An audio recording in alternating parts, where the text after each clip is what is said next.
where I was like, yeah, I wasn't one of those people who was like, oh, like from the moment I was born, I knew I wanted to be a doctor type of thing. Yeah. You know, like my dad was a doctor, but I knew a lot him and a lot of his doctor friends, right? And I couldn't feel any more different than them, right? Like I just felt like they were very different than me. Their interests were very different than mine, which made me believe that going down the same path as them may not be the right fit, right? So the only reason that I started to believe that I could be a doctor, and maybe even a good one at that, was I used to listen to a radio show called Loveline with Dr. Drew and Adam Carolla. Yeah. So I just remember I used to really admire Dr. Drew, like just as his personality. Like I was like, his personality is really cool. I loved like the blend of like his professionalism, yet he was kind of funny and quirky at times. And then you had Adam Carolla, who was just like a clown, you know what I'm saying, with him. But like the balance was great. So I was like, oh, okay, well, like I could see my personality forming into that, right? And then I can see how I can kind of leverage medicine into that. Okay. And then that's the reason. So basically, talk show radio became my dream. Not so much even medicine, but yeah, talk show radio was a dream of mine. But then obviously things have changed, and now talk show radio has become podcasts, and that's why like I was like, I want my own podcast. But what's discouraged me from podcasting up until now is the technology behind it. I'm like illiterate when it comes to the technology, you know what I'm saying? Or I just feel like, yeah, so like when I watch like podcasts, I'm like, wow, the quality is really good. I don't know how I would be able to kind of create my own version of this. Or if I did create my own version, it would be like a very B-grade version of it, to the point where somebody would look at it and just immediately be like, no, not for me. You know, just because like the packaging would be shitty. Yeah, the barrier to entrance seems pretty intimidating. Well, because you only know about the podcasts that are big enough for you to know about. Right. And starting a podcast is like, it's like a lot of things. You start with an acorn, I guess. That's definitely what we're doing here. Yeah. I like never knew this. Just for those of you that are listening, I had no idea that you got interested in medicine because, well, one, your dad's a physician, but that was actually more of a discouraging factor in the beginning. Yes. Yeah. And then it was like a radio show. Yeah. It was a radio show. Yeah. I mean, like, I'm not gonna lie. Like, so it wasn't like my dad like pressured me into be a doctor, but you know, like he even admits it. Like, yes, he said it'd be nice if you became a doctor. I think like him and my mom would say like, oh, we felt like you had a good personality for medicine. I didn't see it, but I guess they did. But a lot of it was just like, yeah, me figuring out how medicine would work into my life, or if it'd be like the right fit. So yeah, the Loveline on K-Rock was the selling point, you know, and like I said, more so talk show radio, which is now podcasting. That's so cool. Was the dream. Because I was explaining to my family like what I was thinking when I told them about what I was gonna do, and I'm like, think like car talk, but like two doctors. It's just, I'm not a doctor, I'm a medical student, and Rehan's a doctor, but we both do jiu-jitsu. Yeah. And then they were like, oh, okay, I get it. Yeah. That makes sense. Yeah. So, well, we should probably introduce ourselves. I just started rolling it because I was just like, we want to be as conversational as possible. Sure. But there's nothing wrong with just, you know, having a recorded conversation. You retired too? Not me. I'm in my prime.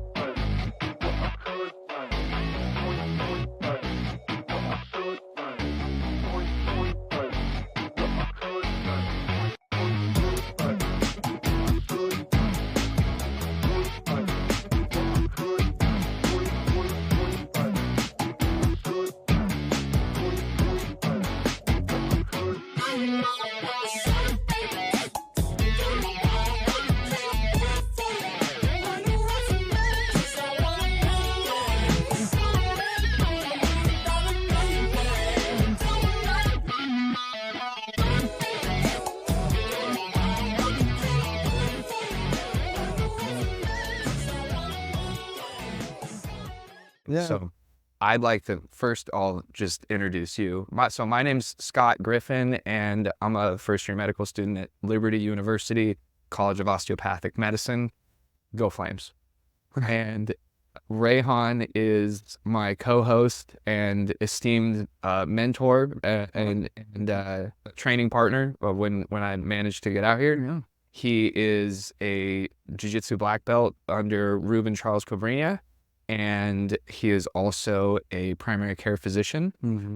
And he has been competing for like a while. Yeah, like feels like too long, but but yeah, I've been competing in jiu-jitsu like seriously since 2010, 2011. I mean, obviously like in the colored belts and all that. And then that was like what I for a while thought that's all I wanted to do, but kind of medicine worked its way into my life, and then that's I think where the challenge began of trying to juggle two careers, if you may. Oh yeah. And yeah, I mean that's really I think been like the most challenging yet enjoyable. I don't mean to toot my own horn, but I feel like maybe an admirable thing that I've tried to do. Right, it's like a valiant effort, right? Because there's people who try just medicine and fail. There's people who try just jiu-jitsu and fail. I'm trying two things and failing valiantly, I guess, at both of them. But yeah, so I think like my day-to-day life, the thing that I enjoyed the most is constantly refining my approach and still managing to do both things, hopefully at a high level. How high level, time will tell. But yeah, I'm enjoying that, and with that comes so much more than I initially imagined, right? Like I just thought like, okay, like work hard at jiu-jitsu, work hard at medicine, and it'll all work out. And I think maybe that's a good approach in the beginning, but now I like to believe that my approach has become much more refined and maybe even intelligent. So I'm always looking for ways to improve my performance, on the mat, in the clinic, up my medical knowledge, up my jiu-jitsu knowledge.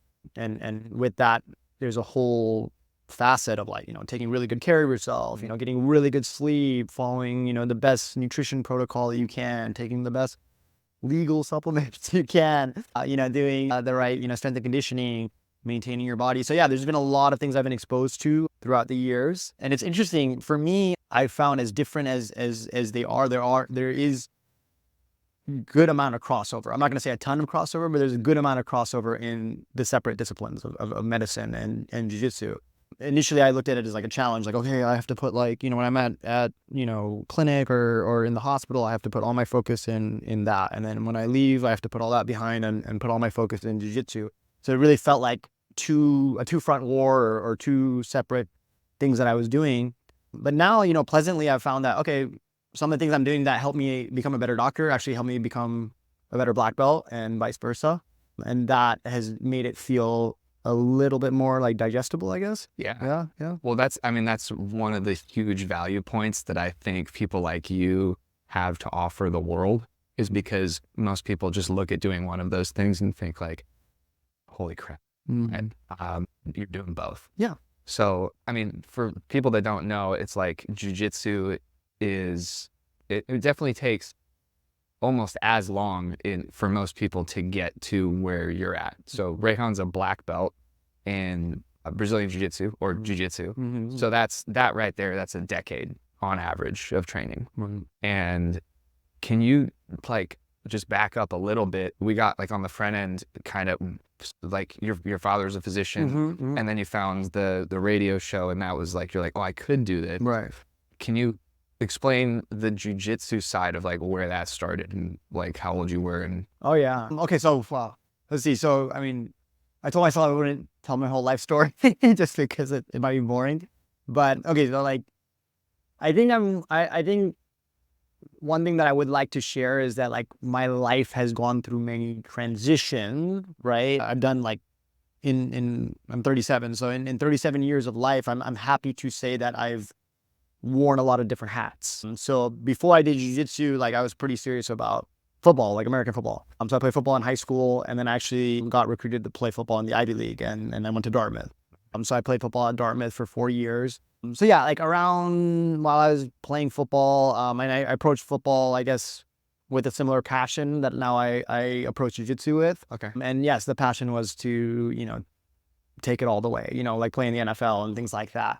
So again, like medicine at that time was like, like if I need to put my focus more on football because I want to do that, I'll get to medicine when I do. And again, if I do become a doctor, and this was all felt like so far away, it was like, okay, maybe I could be a doctor like Dr. Drew, right? Just because I was listening to Love Line. But anyways, like, you know, and I had no shame admitting it now. Like, I was good enough to play in college. Like, I think I was a good, like, decent college football player. But like looking back at it now, like, yeah, I didn't have the abilities to play professionally. You know what I'm saying? I'm 6'6", 6'1" on a good day. You know, like I was actually 285 pounds. Oh my gosh, yeah. you at 285? Yeah, I was Rehan's a 285. lightweight, so that's like 165 pounds? Yeah. I'll show you photos. Holy crap. We'll definitely need to get those. Yeah. So yeah, I lost like what, 110, 120 pounds now when you look at it. That's like, you know, a big part of, I guess, the story, if you want to say, like, was the weight loss. And I mean, Jiu-Jitsu obviously like helped me lose a lot of the weight. So basically, yeah. So at some point I realized like I'm not going to make it to the pros, right? And this is going to be like one of those like typical Jiu-Jitsu stories where like, yeah, I wanted to get into MMA and, you know, then I started training Jiu-Jitsu. So yeah, I really did. I was 285 pounds. And, you know, I had tons of strength and conditioning experience at that point. You know, I loved, as much as I liked playing football, I liked, you know, doing Olympic lifting, powerlifting, things like that. So I was pretty big and explosive and athletic. So I was like, okay, this transition to MMA just makes sense, right? Like I was watching the early UFCs, thought I would like fight in the heavyweight division, just learn a little bit of stand up, learn a little bit of stand up. Just a little bit. Just a little bit, yeah. You're a football player anyways. Yeah. No, really, that was my plan. I was just like, I'm big, strong, and explosive. I'm gonna transition to MMA in like 6 months to a year, as stupid as that sounds, and just like kick everyone's ass because like I'm more athletic than them, right? Pretty sure that's happened. Like there's people that actually walk that out. I think in the early days, like that's the thing, people don't realize it because the sport, both MMA and Jiu-Jitsu, have blown up so much. I think the early days, like I'm talking about, what was this, 2008? That could have been a possibility. Like people were doing it just because I don't think it was as competitive as it is now. To think about people doing that now sounds unheard of, right? So yeah, like then I was like, well, like, you know, I should like go back to doing a little bit of wrestling because I did wrestle a little bit in high school. And I showed up on the wrong day, actually. There was supposed to be a wrestling club, but I showed up on the Jiu-Jitsu day. Yeah. So I showed up at the Jiu-Jitsu day and it was by accident, really. But I was like, okay, well, I need to learn some Jiu-Jitsu. Did it. I remember, this is a corny story, but I remember I was doing it. And of course, like, sure, I was big, but I'm watching UFC. Like at that time, I kind of had an idea of like how to move a little bit. So I think I took one of the guy's backs and choked him. And he was like, oh, wow, that was really good, man. Like, how long have you been doing Jiu-Jitsu for? And I was like, oh, like, it's my first day. And he thought I was being a smart ass. He's like, no, seriously, like, how long have you been doing Jiu-Jitsu for? And I'm like, oh, no, it's really my first day. So I saw him like kind of get mad and like walk away from me and thought I was like an asshole, you know? Oh, no. But for me, like, light bulb flips on. Because at this time, like, I'm done playing football. I'm like kind of depressed. I'm really depressed about it. I'm having like an identity. Looking for that next thing. Yes, you're absolutely looking for that next thing. And then that's all I'm looking for is like, man, like, please, God, like, show me something that I'm good at, you know, something that I can do. And then that's when it went, okay, hey, maybe I could be really good at this Jiu-Jitsu thing, right? And then I started watching like Robert Drysdale, like Damian Maia at the time was like big, Marcelo Garcia, like those guys. So the thing was, they were all like guard players for the most part, right? And like they were all like 190 to at the biggest like 200 pounds. And at this time, I'm like still 275, 280. So I'm like, okay, I got just 275. Took that dude's back and yeah, no, for sure. So, but right away, I was like, okay, well, I gotta lose weight. Like if I want to do this Jiu-Jitsu thing, I gotta start losing weight. And then like, again, like just dumb goals, like, oh, I'm gonna like qualify for ADCC in 2 years, you know, and then win it in 3 years. You know what I'm saying? Like just like making these like very, like, looking back at it, you know, because everyone tells you, right, when you start Jiu-Jitsu that like, hey man, this stuff takes a really long time. Like, it takes a really long time to get good. But I'm built different. That's the thing. Yes. Yeah. Right away, like every time I'd hear that, I'd like, but you are though. You're a doctor black belt now. I guess. But you know, there is an appreciation of like, sorry, how dumb I was for thinking like, yeah, that this will all happen really fast. You know, everyone like, and well, I guess I don't know if everyone thinks this, but like, you know, I thought that I was like the prodigy, you know what I'm saying? Like I'm going to come in and learn this stuff really fast. And in some ways, you know, like not to brag, like there were signs like, oh, it was happening, you know, I was like becoming like this self-fulfilling prophecy. I was getting good fast, but again, you don't realize like what the real level is, you know? And then at the same time, the sport has also gotten weirdly competitive over my years of competing now. So you definitely think like the level of competition is increased? Oh, no doubt. I think so too. Yeah, no doubt. Yeah. So I just remember, like, I started following you like 6 years ago. It was like 2018. And I just remember you as a colored belt. I think you can tell me like where your jiu-jitsu started. So it started at that club, eventually ended up at Cobrinius. Eventually, yeah. So I after like training at that like little college club, like I was moving back to California after, because I got into USC's post-bac pre-med program. Oh, okay. Yeah, so I was moving back to California and like was very excited about moving back to, Torrance, California, to the South Bay where Gracie Academy is. Right. So I was like, oh, this again, like from God, like it's meant to be, like, so I was like, oh yeah, I'm moving back to Torrance. I'm gonna train at the Gracie Academy. Like that's where like, jiu-jitsu started, and was like really excited about that. It just felt like everything was like happening for a reason, or at least I was convincing myself that everything was happening for a reason. So I trained there, showed up there, and, was like very passionate from day one.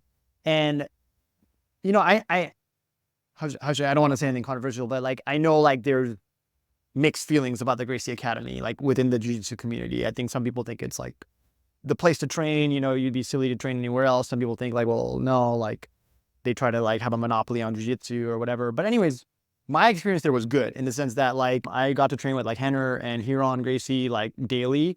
I felt like at least they really took a vested interest in me. Like they were like, this guy's gonna be good. Like let's like spend time with him. So I learned a lot there. Cool. Learned a lot, and I do still believe I developed like a good base there. Like if there's still some like defensive stuff and like things that I'm glad I learned early in my jiu-jitsu training. So that was good, but the only, not negative, but the only thing I'll say is like being an athlete my whole life, I was like, well, I want to compete. Like I want to start competing in competition. And that just isn't their priority. So like, I started competing, and I remember going to tournaments like alone and not having anyone there coaching me, having no teammates there to compete with and all that. So that became very quickly like obvious to me that, okay, maybe I need to find a different place to train. And that's when I was watching Pan Am's at that time it was Budo videos. Oh my God. Yeah. Yeah. 2009. Yeah. So I was watching, Pan Am's, I'm pretty sure it was Pan Am's on Budo videos, the stream. And Budo Jake was like talking on the stream, and he was talking about how Cobrina, like either he wasn't competing or I think that year at Pan Am's he wasn't competing because he was doing the grand opening of his school in Los Angeles, right? So like I remember at that time I was like, oh, like I'm gonna go to the grand opening, not tell anybody, because like you're just all Korean. Like I'm gonna like, didn't tell anyone. Can't leave your gym, bro. Yeah, I can't leave my gym. The one black gi I had that I bought by accident or something like that, I wore it and went to something. Identify. Yeah, well, plus that black gi wasn't getting worn because at Gracie Academy you're only allowed to wear a white gi. So it's not a bad policy. Yeah. But yeah, I get it. So I wear my one black gi and I go to like Cobrina's grand opening, and like, Cobrina's are obviously, but like all the Alliance superstars at the time, like Michael Langhi, Bernardo Ferri, Bruno Valfini, like all these guys were there. And, I was watching a good amount of jiu-jitsu at the time. So like, I was like, oh wow, like, like, so yeah, like then like, I was like, okay, well, this is again, like prophecy, like, go train here. Like this is where you have to go. So yeah, I started training at Cobrina's, and I was there from 2010 till like midway through 2013. I'm like full time, basically, like twice a day. I was just a brand new blue belt when I started, and I got my purple belt, and I was like, I'd say halfway through my purple belt by the time that I got into med school. And I was doing, I guess, well, like very well in some ways. Like I started. You took off like with a bang. Yeah, I had a very good first year at purple belt. So I got my blue belt. I was like winning a lot at blue belt, and then I got my purple belt, and then I basically won like every tournament at purple belt that year that I did. I won Europeans, my weight class, and I lost to Tim Spriggs in the final of the open class. Damn. Yeah, so like, that's okay. As I did that, I think, like got second at Pan. I got like robbed in the finals, pretty much won that tournament. So I was doing very well, to the point where like at that time I was like, okay, like maybe I can do jiu-jitsu as a career. And Cobrina and like everyone in the gym at the time like made me feel like, yeah, you can, this is for you, this is what you should be doing. So like I was taking it seriously, applied to med school like that year just to get my parents to leave me alone, because they were like kind of like, what are you doing? Because you were also in a post-bac program at USC. So I did the post-bac program 2009, and I was done with it in like halfway through 2010 or beginning of 2011. Real quick, for those of you who don't know what a post-bac program is. So like I'm a medical student, Rehan's a doctor, he went to medical school. Post-bac programs are like they're like a 1 to 2 year special academic course load that some colleges offer to students who already have a bachelor's degree and decide they want to go to med school, but med school has a lot of really specific course requirements. Right. And they consist of the hard sciences like chemistry, physics, organic chemistry, Correct. and biology. Yep. And you cannot really get in anywhere without taking those and doing extremely well. So sometimes people like don't do so well in undergrad and they have to retake those courses. The post-bac is for you, right, because medicine is like, can correct, take a couple tries to get in, and post-bacs are sort of like how you did that. I did a post-bac, and just for anyone that's, you know, interested in medicine, doesn't understand that correct, term, that's basically what he was doing. Exactly. Yeah. So like my reasoning was like, I think I took like a gen chem class at Dartmouth, and everybody in that gen chem class other than me was like going to be a chemistry major. And I was pre-med at the time, and it just became painfully obvious that doing my pre-med prerequisites at Dartmouth was not going to work out. Like it was You just have not football going yeah, on exactly, at the same time. exactly. So it was like, so your dad's a physician and you're like, well, I'm going to be pre-med, but that's just kind of like, leave me alone. Like I'll get around to it. Correct. Yeah. Like I think, the approach was pretty lofty. So but at that point I was like, okay, like, so I actually majored in religion at Dartmouth just because I enjoyed studying it. And it's a liberal arts school. So I stopped doing all my pre-med prerequisites pretty early on, did my religion major, applied for the post-bac. And yes, like you said, it's meant for people. They market it as like people who are looking for like a career change, right? So I guess in essence, that's what I did, right? I switched from like being a religion major to going to doing like fully science. And it's a fast track program where like you knock out all those pre-med prerequisites, which normally take 4 years, you do it in 2 years. So yeah, I did that at USC, this like right around the same time I started training at Cobrinas. So I was like going to USC, training at Cobrinas, and got done with the post-bac in 2010. And like I said, I didn't get into med school till 2013 because I just was like, I want to keep doing jiu-jitsu and kind of putting off med school. So I don't want to speak on really what the admissions criterion is and all that, but I applied to a bunch of med schools in the States, and then I applied to a couple in the Caribbean. And I believe that the med schools in the States, regardless of what my GPA and MCAT score was, like, well, what has this guy been doing for the last 3 years? You know, like what even is that? That basically made them decline my admission. But I got into a Caribbean med school, which I didn't think was going to happen either. I just applied, like I said, to get my parents to leave me alone. Yeah. But I got into one, and then I didn't find out till I got into one until I lost at Worlds that year. Like I was saying, I had won everything, and I think I was the favorite to win Worlds that year. And I just had like a disappointing performance, like no excuses, got a staph infection like right before the tournament. I was on antibiotics, didn't feel very good, went and fought, won my first couple matches, but ended up losing in the quarters. But anyways, like that was like super disappointing for me. And then like, I'm like, well, okay, I'll try again next year. But I remember my mom telling me in the parking lot at the pyramid, like while I'm like heartbroken, she's like, well, Rehan, like when one door closes, another one opens. And I'm like, what do you mean? And she's like, you got into med school. And she thought I would be like really excited, but I was like, no, I mean, I'm definitely yeah, pretty much, you know. So I think like not that I was like disappointed to get in med school or anything like that. It just like it felt like, you know, bittersweet in the sense of like, I think in that moment, right, looking back at it, I felt like my jiu-jitsu career was over, right? Like I for a little bit it did, right? Like I got shipped off to the Caribbean, and like Caribbean med school, anyone who's ever been to one or known someone, they're pretty intense, right? Like the reason why they're intense is because, you know, I'm not discouraging anyone from going to Caribbean med school, but the difference between American med school and Caribbean med school, the biggest one, there's quite a few differences, but the biggest difference I'd say is in American med school, like once you get in, from what I've seen, like you're pretty much going to become a doctor. Like you're basically in at that point. Like as long as you like follow the protocol, like you're on your way to your DO or your MD or whatever program you're in. In Caribbean med school, you're not in the clear. There's still quite a bit of a weeding out process. My med school class, the starting class that we started with, I think only 30% like matched into a residency. Yeah, and that they don't advertise that. Yeah, right? no, that's one of the it's like I kind of see it like in Batman when they have to crawl out of the pit. Yeah. It's like, are you brave enough to jump without the rope attached to your waist? Because it's expensive. Yeah.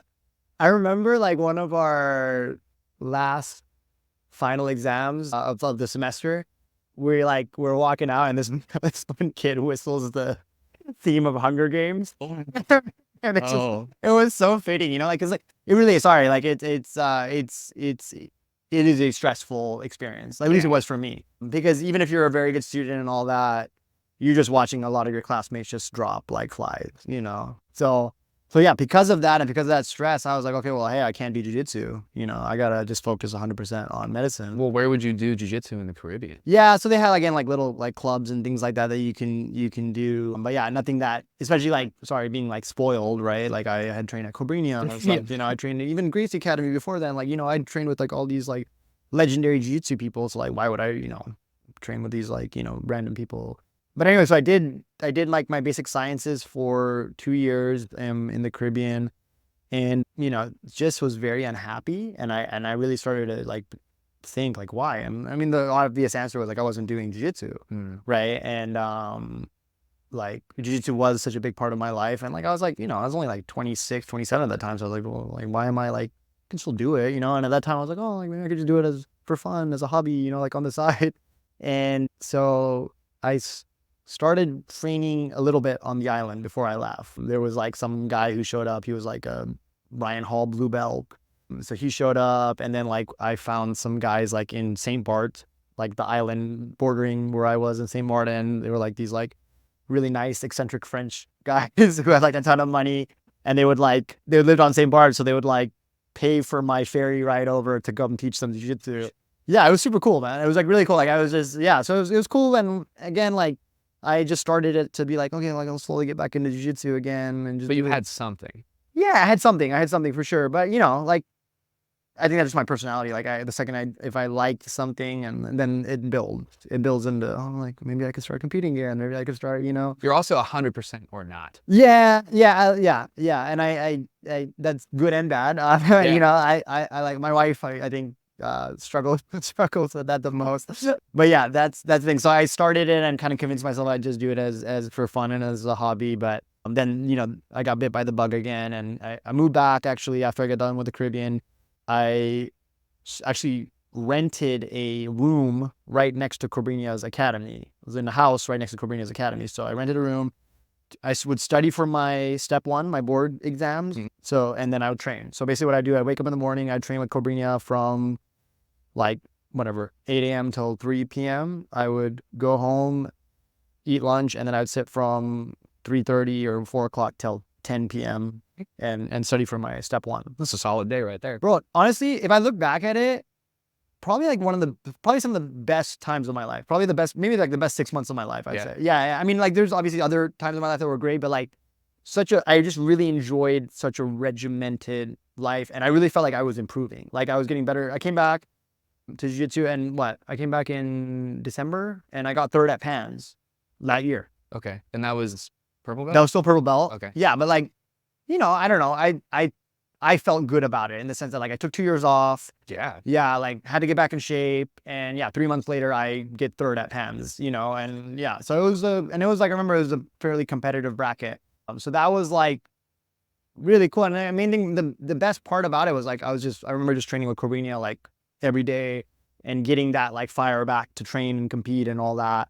And then I remember I took my step 1 and I got a good score on my step 1, you know, just because like, again, it was just such a like clean, regimented life. And that was like a moment where I was like, wait, maybe I could do this. Like maybe I could do both. I'm back, baby. I'm back. Yeah. Yeah. And really, cause like, you know, again, like I think, I'm not trying to brag, but I think like if you said, hey, just do one, like I was confident I could do one. Yeah. You know, I could do medicine or I could do jiu-jitsu. Like if I put 100% in it, I could do it. But I think the doubt was always like, okay, can I do both? And then also like at that time, it was like, well, if I try to do both and I fail, like I can really screw up my life. You know what I'm saying? It's not just like, oh, like you lost. Stakes are high. Yeah. It's like, oh, you fail out of med school too. And everyone thinks you're stupid now for taking the risk. You know, that was also, maybe that's illogical, but that was in my head. Like, no, dude, I feel it. And these are questions I have and conversations I have with myself to this day. Well, the thing is, it's not just, I'm not going to say it's just in my head because, you know, I hate to admit it, like the good thing is there's been a lot of positive people in my life. There's been a lot of people who keep telling me you can do it.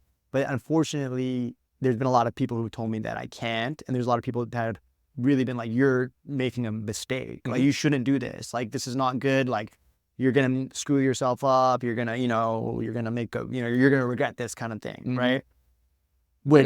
Medicine kind of has a pretty strong culture built around ideas like that. Yeah. So one of the many things that we're going to be covering. So stay tuned. Yeah. So no, I mean, like, I dealing with that so much. So I started to like really downplay like doing jiu-jitsu, right? Like, I would do it and I would do it seriously on my own time, but like I would not share it with like my classmates, or like eventually in residency, I wouldn't share it with my co-residents, right? It was just like this secret life that I was living on the side. I'm taking this page out of your book. If they find this podcast, like, hey, good for you, you found me. Yeah. Then I've succeeded in some other category.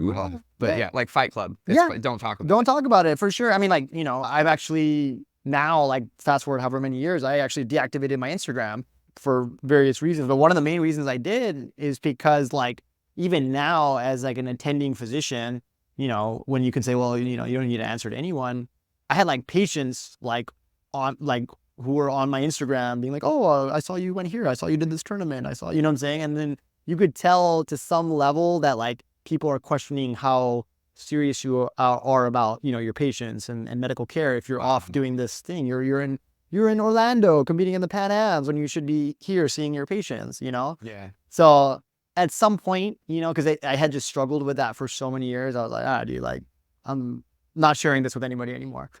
Gosh, what an obstacle. Yeah. What a tenuous path. Yeah. Well, that's not what I was expecting you to say, but it makes perfect sense, because it's like, how dare you have a life outside of medicine? Like, I'm your patient. Yeah. And I could die. Yeah. And you need to take care of me. It's like, for sure. But you're a human too. Yeah. Well, it's so the patients are one thing, and you could even argue that maybe they have a point. The worst people in that whole situation, not everybody, but sorry, some of the worst people were my colleagues, like were my classmates, and were my, co-residents, whoever it may be. And sorry, I'm not trying to generalize. Some of them were cool, and they whatever, respected me or admired me for doing jiu-jitsu. They even came out and supported me. They would come to some of my tournaments here and they're like my close friends. But basically, like, one thing I realized was like, okay, like, we all work, right? We all study, or in residency, we'd all work the same shift. The only difference is, like, I would go to the gym and train and teach and do that. They would go to like happy hour, right? So like, So the time they were spending, their free time that they were spending doing whatever they do, I was doing something different, right? And I don't know how that made them a better doctor than me. Like, I to this day, I refuse to believe that they became better doctors than me because they were at happy hours at event jiu-jitsu. You're in a subset of a bunch of type A people that are very successful. Yeah. And again, one of the reasons that we need a podcast like this is just coming to grips with what that means for medicine and how to navigate it. Right. So I think you're definitely someone who's walked the walk. Thank you. Yeah. Thank you. Yeah, no, it's been, I mean, to be honest, like, I mean, how should I say this? I mean, as much as like I appreciate like all the positive comments I've gotten from people, I don't really care anymore. You know what I'm saying? Like it's weird to say like Alice. Yeah, no, well, it's become more than that. Before, like, I'll be honest, it was like, yes, having an Instagram and showing people, look at me, I'm doing both things, I'm doing both things well, and like, you were wrong for doubting me. Like, that was like the mentality for a long time. Okay. Now it's like, no, I just really like what I do. I want to get really good at it. I want to explore this further. I want to learn. I want to study. I really want to study jiu-jitsu more. That's one thing for sure that I know. I want to get a deeper understanding, because I've trained with and I fought also, and I've lost to some guys who are super high level, and you feel it, and you go, man, this guy just sees jiu-jitsu differently than me. He sees it at a different level. I want to taste that. I want to feel that, and I want to, and I want to fight him better next time, or maybe even beat him next time. You know what I'm saying? And that takes a deep study, just like in medicine, right? Like sure, there's people who are just like, at a respectable level, but we know there's some people within medicine who are practicing at a higher level. Like, they have a deep understanding of the body, of physiology, of pathology, whatever it may be. They're just really on a deeper path. So that's now what I'm interested in, not to say I don't care about the people around me, but it's just like, no, I just want to deep dive into both of these things, understand it the best that I can, have some longevity in it, right? Like I would like to train and compete in jiu-jitsu competitively for X amount of more years. I don't want a stop date or end date on that. I don't think there's a stop or end date on my medical career anytime soon. So that's cool. I get Yeah. to do that for a long time. But yeah, I really want to almost have like this, like, I don't know, like monkish like approach to things where I'm just like, no, like this is what I do. This is what I care about, you know, and this is what I'm going to like study. This is why I'm going to wake up every day and like pursue these things. You know? Well, you've had a lot of time to figure out what you like. Yeah. And then Yeah. to sustain liking the things that you've chosen, Sure. that's special. Yeah. And I think a lot of people, they just have to figure out what that is. Yeah. Like, I think we both came into jiu-jitsu later. Right. Through different means. And that doesn't change the fact that this is what you enjoy. For sure. And you shouldn't have to defend that to anybody. Yeah, no, I mean, so I appreciate you saying that, and there's no question about it. I really do like what I do. That's not even the argument, but and it's not a competition, but like, okay, for example, as far as like jiu-jitsu goes, right? I know people personally who I have no problem saying they like jiu-jitsu more than I do, right? It's like I train with Isaac Doderline. That guy loves jiu-jitsu. Like he loves jiu-jitsu. You know what I'm saying? To the point where like we'll just be hanging out like outside of jiu-jitsu as like him and his wife and me and my wife will be hanging out. Sorry, Isaac. But we'll be getting like dinner together, and like he can't help it. He just has to talk about jiu-jitsu, right? And then he tells me like, so he's good friends with Mikey Musumeci. So he tells me like, dude, Mikey's even loves jiu-jitsu even more. You know what I'm saying? So like when they're together and they're talking, like they're really like they love jiu-jitsu. Like Electron. Yeah. They love jiu-jitsu. So I love jiu-jitsu, but I have no problem or no reservation saying that there are people that love jiu-jitsu more than me. Okay. And then I love medicine, like I do, but trust me, I've met plenty of people who love medicine more than me. Oh yeah. I think for me, and I could be wrong about this, but because I've thought about this now, I think for me, like both things are just a vehicle, right? Jiu-jitsu is a great vehicle for me to explore what it is whatever I'm trying to explore, right? But I'll say like it could have been something different, right? Some people will say like, oh, there's nothing else I would want to do in my life, or there's nothing else I was meant to do in my life but jiu-jitsu. I'll say that I could have done something differently, and I could have probably maybe been good at that thing too, right? Like maybe it could have been like, I don't know, big wave surfing or some other activity, some other sport, some other discipline. I just need like this all-encompassing craft to like throw myself into. And jiu-jitsu happens to be that, right? Because jiu-jitsu has this like, you know, intellectual approach, it has this physical approach, It has a spiritual approach, you know, especially if you're trying to pursue it at a high level. So it's all encompassing. Like you have to like really work on all parts of yourself. So that's really, I think, what I've always been looking for. And it happened to be jiu-jitsu that I found it. And I love jiu-jitsu for it.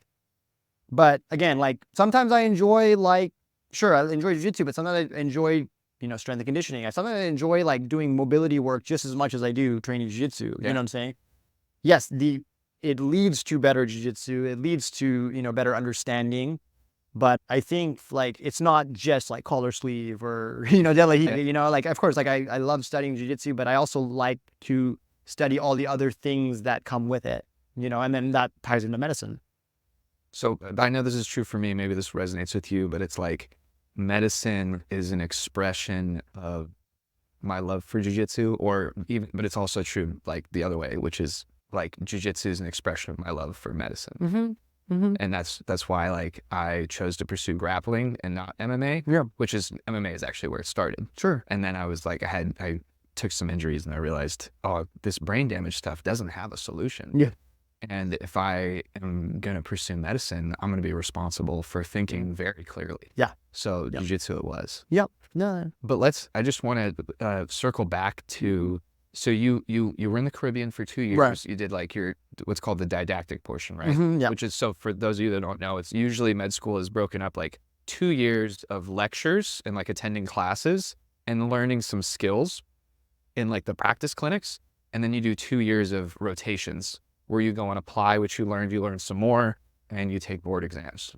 So you did 2 years in the Caribbean, then you came back to SoCal. Right. You did like 6 months, and then you passed step one. Step one, yeah. And you got to train a bunch, and then what happened? So yeah, I passed step one, and then so through my medical school, you had the option of doing your clinical years, your third and fourth year of medical school in Miami, in New York, or in Michigan. Okay. So either way, I didn't have the choice of staying in California. Yeah. I think they did have a few satellite spots in like Bakersfield, but I didn't want to go to Bakersfield. Like that was just too far to be able to train at Cobrinhas, for example. So again, like going to like just this like, oh, like it was meant to be like, New York, Miami, not bad options well, for jiu-jitsu. Well, at that time, like, yeah, New York was the no-brainer, right, for jiu-jitsu. So, Okay. so that time, like, and then being an Alliance guy, right, trying to maintain, the ties to Alliance, training at Marcelo Garcia's was like the option. Living in New York, training at Marcelo Garcia's, it felt far-fetched, but I was like, no, I can, at that time I had built confidence that I can make it work. I could figure it out. So I started made a trip to New York and kind of saw, where all the hospitals are, where the academy is, figured out where I'm going to live. And yeah, I made it work. So I moved to New York, lived in Manhattan in Chelsea, which was like 2-3 blocks away from Marcelo Garcia's. And then the trains ran right there. There was like the 7 train and all the major trains that would take me to all the hospitals that I would have to go to for my rotations. Yeah. So I did a lot of my rotations at Bronx, Lebanon and at Flushing Hospital, which were a good train ride away, but again, because I was near the train lines, I could do it. So did my 3rd and 4th year rotations and would train at Marcelo Garcia's every day. And yeah, like at that time, Marcelo Garcia's academy was booming. That's when they had like the brown belt dream team. They all had just gotten their black belts. Like Mateus Diniz, Marcus Tinoco, Manshur Kara was there. Dylan Dennis was there, so that was like the heyday for that gym. And so I got to, jump in and start training with those guys. And, that was a room, like that was like a very competitive, high level room. And the training, there was brutal. Yeah, it was good. It was really good. But yeah, very physical, very demanding, very, very intense. So doing that along with doing my 3rd and 4th year rotations, I remember I'd have to I was on general surgery, for example. I'd have to wake up at 3 o'clock in the morning, you catch the train. The trains run on a delayed schedule, and then just to get there at the 5 a.m. Morning rounds, and then I would scrub into cases, get off at 4 or 5 p.m. and then get on the train, rush home to make the 7 p.m. class. So those were exhausting days, man. Those were exhausting days, but I was just I was just so driven. You know what I'm saying? I was just so I have no shame admitting it. I'm not that driven now. I am, but that was a different, that was just a different level of how motivated I was, And it was just I just doubled down. I was I'm going to do this. I'm going to do this. I'm going to do this. I'm going to do this. Well, it's you're single, and it's also you probably having not had to do things like that. Now I look at it, I'm I'm going to feel hungover if I try and pull off a day like that. Yeah. And the rest of the week is going to be a traffic jam. Correct. Energy wise. Yeah. So I'm more strategic. Yeah. But it's I just express my drive maybe with more wisdom and experience. Yeah. And that's where I'm at now. It took me a long time to learn that. But so I did that 3rd and 4th year of med school, right? Put in that work. Then I applied to residency. I thought I wanted to stay in New York, right? Keep training at Marcelo Garcia. So I applied to New Jersey, New York. I applied to a few programs in Ohio, and then I applied to a couple of programs in North Carolina because I thought I maybe could train at Lucas Lepri's gym. But for some reason, I applied to some program in South Carolina. I'm just thinking, I don't know. I thought it was close to. I thought it would be drivable to Lucas Lepri's, but it wasn't. And that's the program I'm at. Yeah. So that's the program I'm at. And I don't know how that all worked out, but I've done the algorithm for matching there. So I leave New York after 2 years, move there to South Carolina, and there's not a lot of jiu-jitsu there, but whatever. I found it, kind of started my own thing, and then did that for 3 years. Basically had a small group of guys that I was basically the head instructor at. The gym. I mean, my friend owned the gym, and he this guy named Derek Kennington. He was a former Bellator fighter, really great guy. But he kind of gave me free reins to run the jiu-jitsu program, at least the competition jiu-jitsu program. So we made a little team. It was cool. I trained there, and I trained as hard as I could. I do my strength and conditioning. But yeah, I mean, it was just not trying to sound I feel bad for myself or whatever. But again, it was just I was so driven, and I was pushing so hard. And looking back at it now, I would always be man, why did I feel so tired at that time? But I just, I never thought I would be able to push too hard, but I think I got to a point where I was I was redlining the whole 5 years, 3rd, 4th year of med school. And then also the 3 years of residency was just a lot. Well, you heard it here first, folks. It is possible. Yeah. It is doable. It comes at a cost. It sounds like a god. Yeah. I remember staying in touch with you while you were in residency because I was like, bro, like I'm just trying to study for the MCAT right now. Yeah. And I'm just like, how are you doing things? Like, what's it like? And are you able to train every day? And you're like, honestly, I'm able to train like every day pretty much. I remember you saying that. I remember being like, wow, okay. But I don't doubt for a second that it's super hard because the hours are pretty out there. Every program's different, but it's like north of 60 a week. Yeah, for sure. Yeah. And I mean, like, again, it's like, it's one of those things where it's like,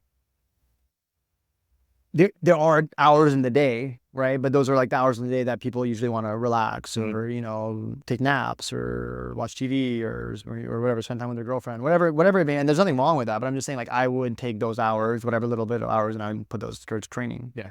And I don't regret it at all. But yeah, again, like, I don't want to say like coming out of cost, sure, but like it was just,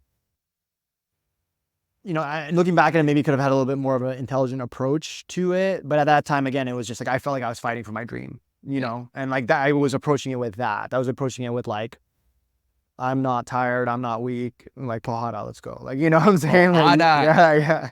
So, but yeah, like, I'm glad I stuck with it, but you know, I guess like, you know, like Monday morning quarterback, right? You look back and you go, oh, it could have been a little bit smarter. It could have been a little bit more of a refined approach, which is like what I'm figuring out now, you know, but I think you had to go through it to understand that. Now you can tell people what you learned. Yeah.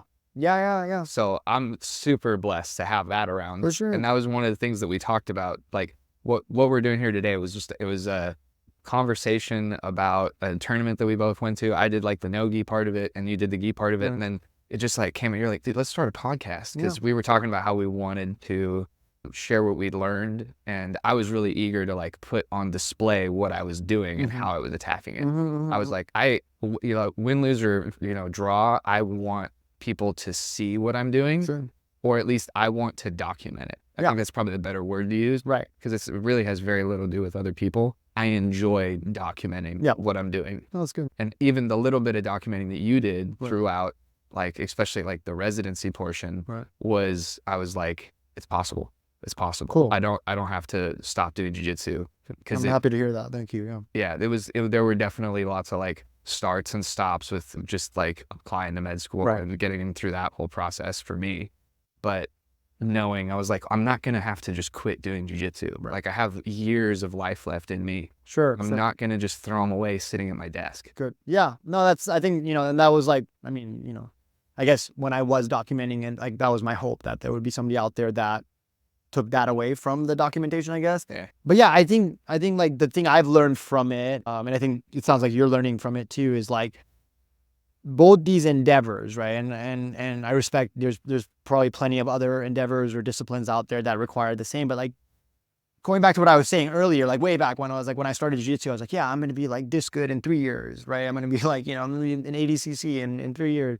But yeah, as you do these things, you realize, man, you're in this for the long game, right? Like this stuff takes a long time, no matter who you are, you know what I'm saying? As much as like, even I still believe to this day that I'm talented. Like I still believe that like I'm better than the average person who starts jiu-jitsu because of my background, like, right? To the point of even I'll say like medicine, like my medical training does make me better at jiu-jitsu, right? I understand the human body and anatomy and things and whatever, nutrition, better than the average jiu-jitsu practitioner, which allows me to elevate my game. Oh yeah, just being able to like decipher and filter the tremendous, you know, onslaught of garbage that gets thrown at people for like how to perform well and take care of their health. It's like having a medical education, there's a benefit there. For sure.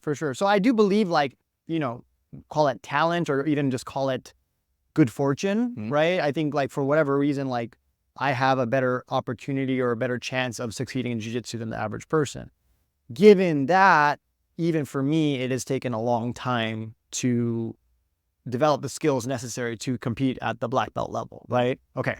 So with that in mind, right, because of all the obstacles you face along the way, right, and because of all the times, and I have no shame admitting it, because of all the times you think about quitting, right, or you think about, man, this is too hard, like today is too hard, or this week is too hard, or this month is too hard, or whatever, I'm on night shift, this is like too hard.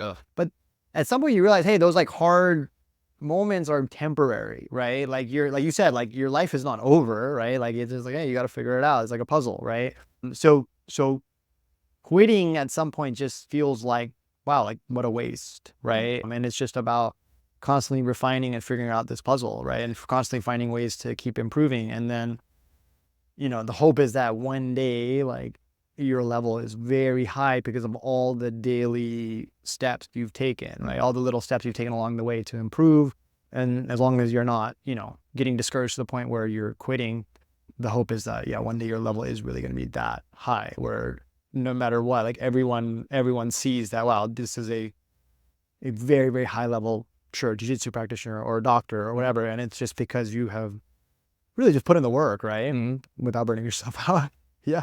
Yeah, just getting there is like half the battle. Yeah. I mean, there's definitely like, there's been moments where I'm like, I do not feel like doing the thing that I'm supposed to be doing. And what I've learned is it's like, it's okay to pull out on that one day. Yeah. And it's like, I used to feel so guilty if I missed one workout, Right. or I didn't hit like a deadline for a certain like chunk of information I was studying. Right.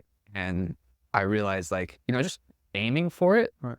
continuously over time, like today doesn't matter. Right. But the fact that I held on to it, it was like I got to bring everything else with me. Yeah. It just did. I mean, did I show up on time where I wanted to be, at the level I wanted to be at? Right. Oh gosh, most of the time, no. Right. Because the goals that I'm setting are pulling me forward. Right. Right. And that sounds like what you're describing. Yeah. And I think I had a very hard time coming to that conclusion because of my personality or because of the way I chose to approach it. In the beginning, like it was a very rigid approach, right? It was like a very like, you have to work out legs on Monday, upper body on Tuesday, like, and I would write out like my whole plan for the week. And, I'd be the most frustrated if, hey, I got called in and I had to cancel my workout or training schedule for the day, right? Or postpone it for the day, right? And to the point where like it would really bug me or bother me or make me even feel like, man, maybe this is, kind of a silly endeavor, right? So I think now like I have a more realistic approach where yes, my goals are the same. I still believe I can do something great, something worthwhile. But yeah, like that flexibility of scheduling, right? I mean, it's just logistics, right? But it like, how should I put it? Like there's some strength coaches, right? Who like truly believe the only time you can get strong is at 6 a.m. Like I've met them, right? I've worked out with them, right? They think like that's it. Like you either you wake up at 5 a.m., be there at 6 a.m., you work out, or you're not getting stronger, or you're not committed. It's gotta be funny telling that to a doctor. That's just gotta be really, I just think it's so funny. Sure. So like, but like, I've learned that, and I'll be kind of honest, maybe I had that mentality at one point where I was like, yeah, no, like this is just what you have to do if you want to be great. But like now throughout my medical training and even now, like I have more freedom, but I have some more grace in the way I approach my training where I'm like, okay, like, yeah, it'd be great if I wake up in the morning and get my workout in before I go to work. But hey, if I don't, I can do it after work too, right? And that's fine. Like as long as I get it in, as long as I get in the reps, as long as I get in, the drilling, the sparring, like whatever I need, whether it happens in the morning or at night, or if it happens on a Monday or a Tuesday, like, I don't want to say who cares, but it's like in the long run, right? Like when, I don't know, maybe I'm fighting in the finals of worlds, right? Like what matters is like the reps were done, the feel is established, right? The mind is working the way it's supposed to, the body is functioning the way it's supposed to, right? And like you show up that day ready to win. Yeah. Right. And like I find it hard to believe that it matters whether you did that workout in the morning or at night, like on a Monday. Like all the skills and all the training, they accumulate. Yeah. It's just a question of like, how much do they need to accumulate for you to get, the win on that day? And I think for me, it's like constantly conscious of the fact that like, I can't, there's a limited number of hours in the day. I know that I'm spending my days differently than other people. Right. But what I keep coming back to is that I genuinely believe that I'm smart enough to last longer than any of them. I think that's a good outlook to have for sure. I also think, so throughout my journey, since we're talking about it, I think the most challenging thing, I'm not even going to say like one of the most, I'm going to say the most challenging thing is like the emotional like roller coaster that you're on, right? And the emotional roller coaster that you're on, I think, comes largely because you are comparing yourself to the people around you, right? So for me, you know, and it's sad to admit, but for me, for the longest time, man, like I was like this unhappy person. I was unhappy in medicine. I was unhappy in jiu-jitsu, not because I didn't like jiu-jitsu or not because I didn't like medicine, but because what happened was I would go to jiu-jitsu and I'd feel like I'd be with these like full-time guys and I'm like, man, they're like so much more committed to jiu-jitsu. And I felt like I'd always have to keep proving myself to them. And I have to keep proving to them, like, I'm just like you. Like, even though I'm, you know, in med school or even though I'm in residency or whatever, I'm just like you. I still take jiu-jitsu just as seriously as you do, right? And it just felt like this losing battle, right? And then I'd go to whatever, medical world, right? Yeah. And I'd be around my med school friends and all that. And I'd be like, hey, even though I'm working out and training and all that, I still take medicine really seriously. This is just as important to me, and my patients are just as important to me as they are to you. And you know, I just trying to like convince them that I'm just as serious as them, but like they still, I don't know, maybe it was in my head, but it felt like they were like, oh, you know, yeah, I guess you're doing it, but you're not as diehard and committed as we are.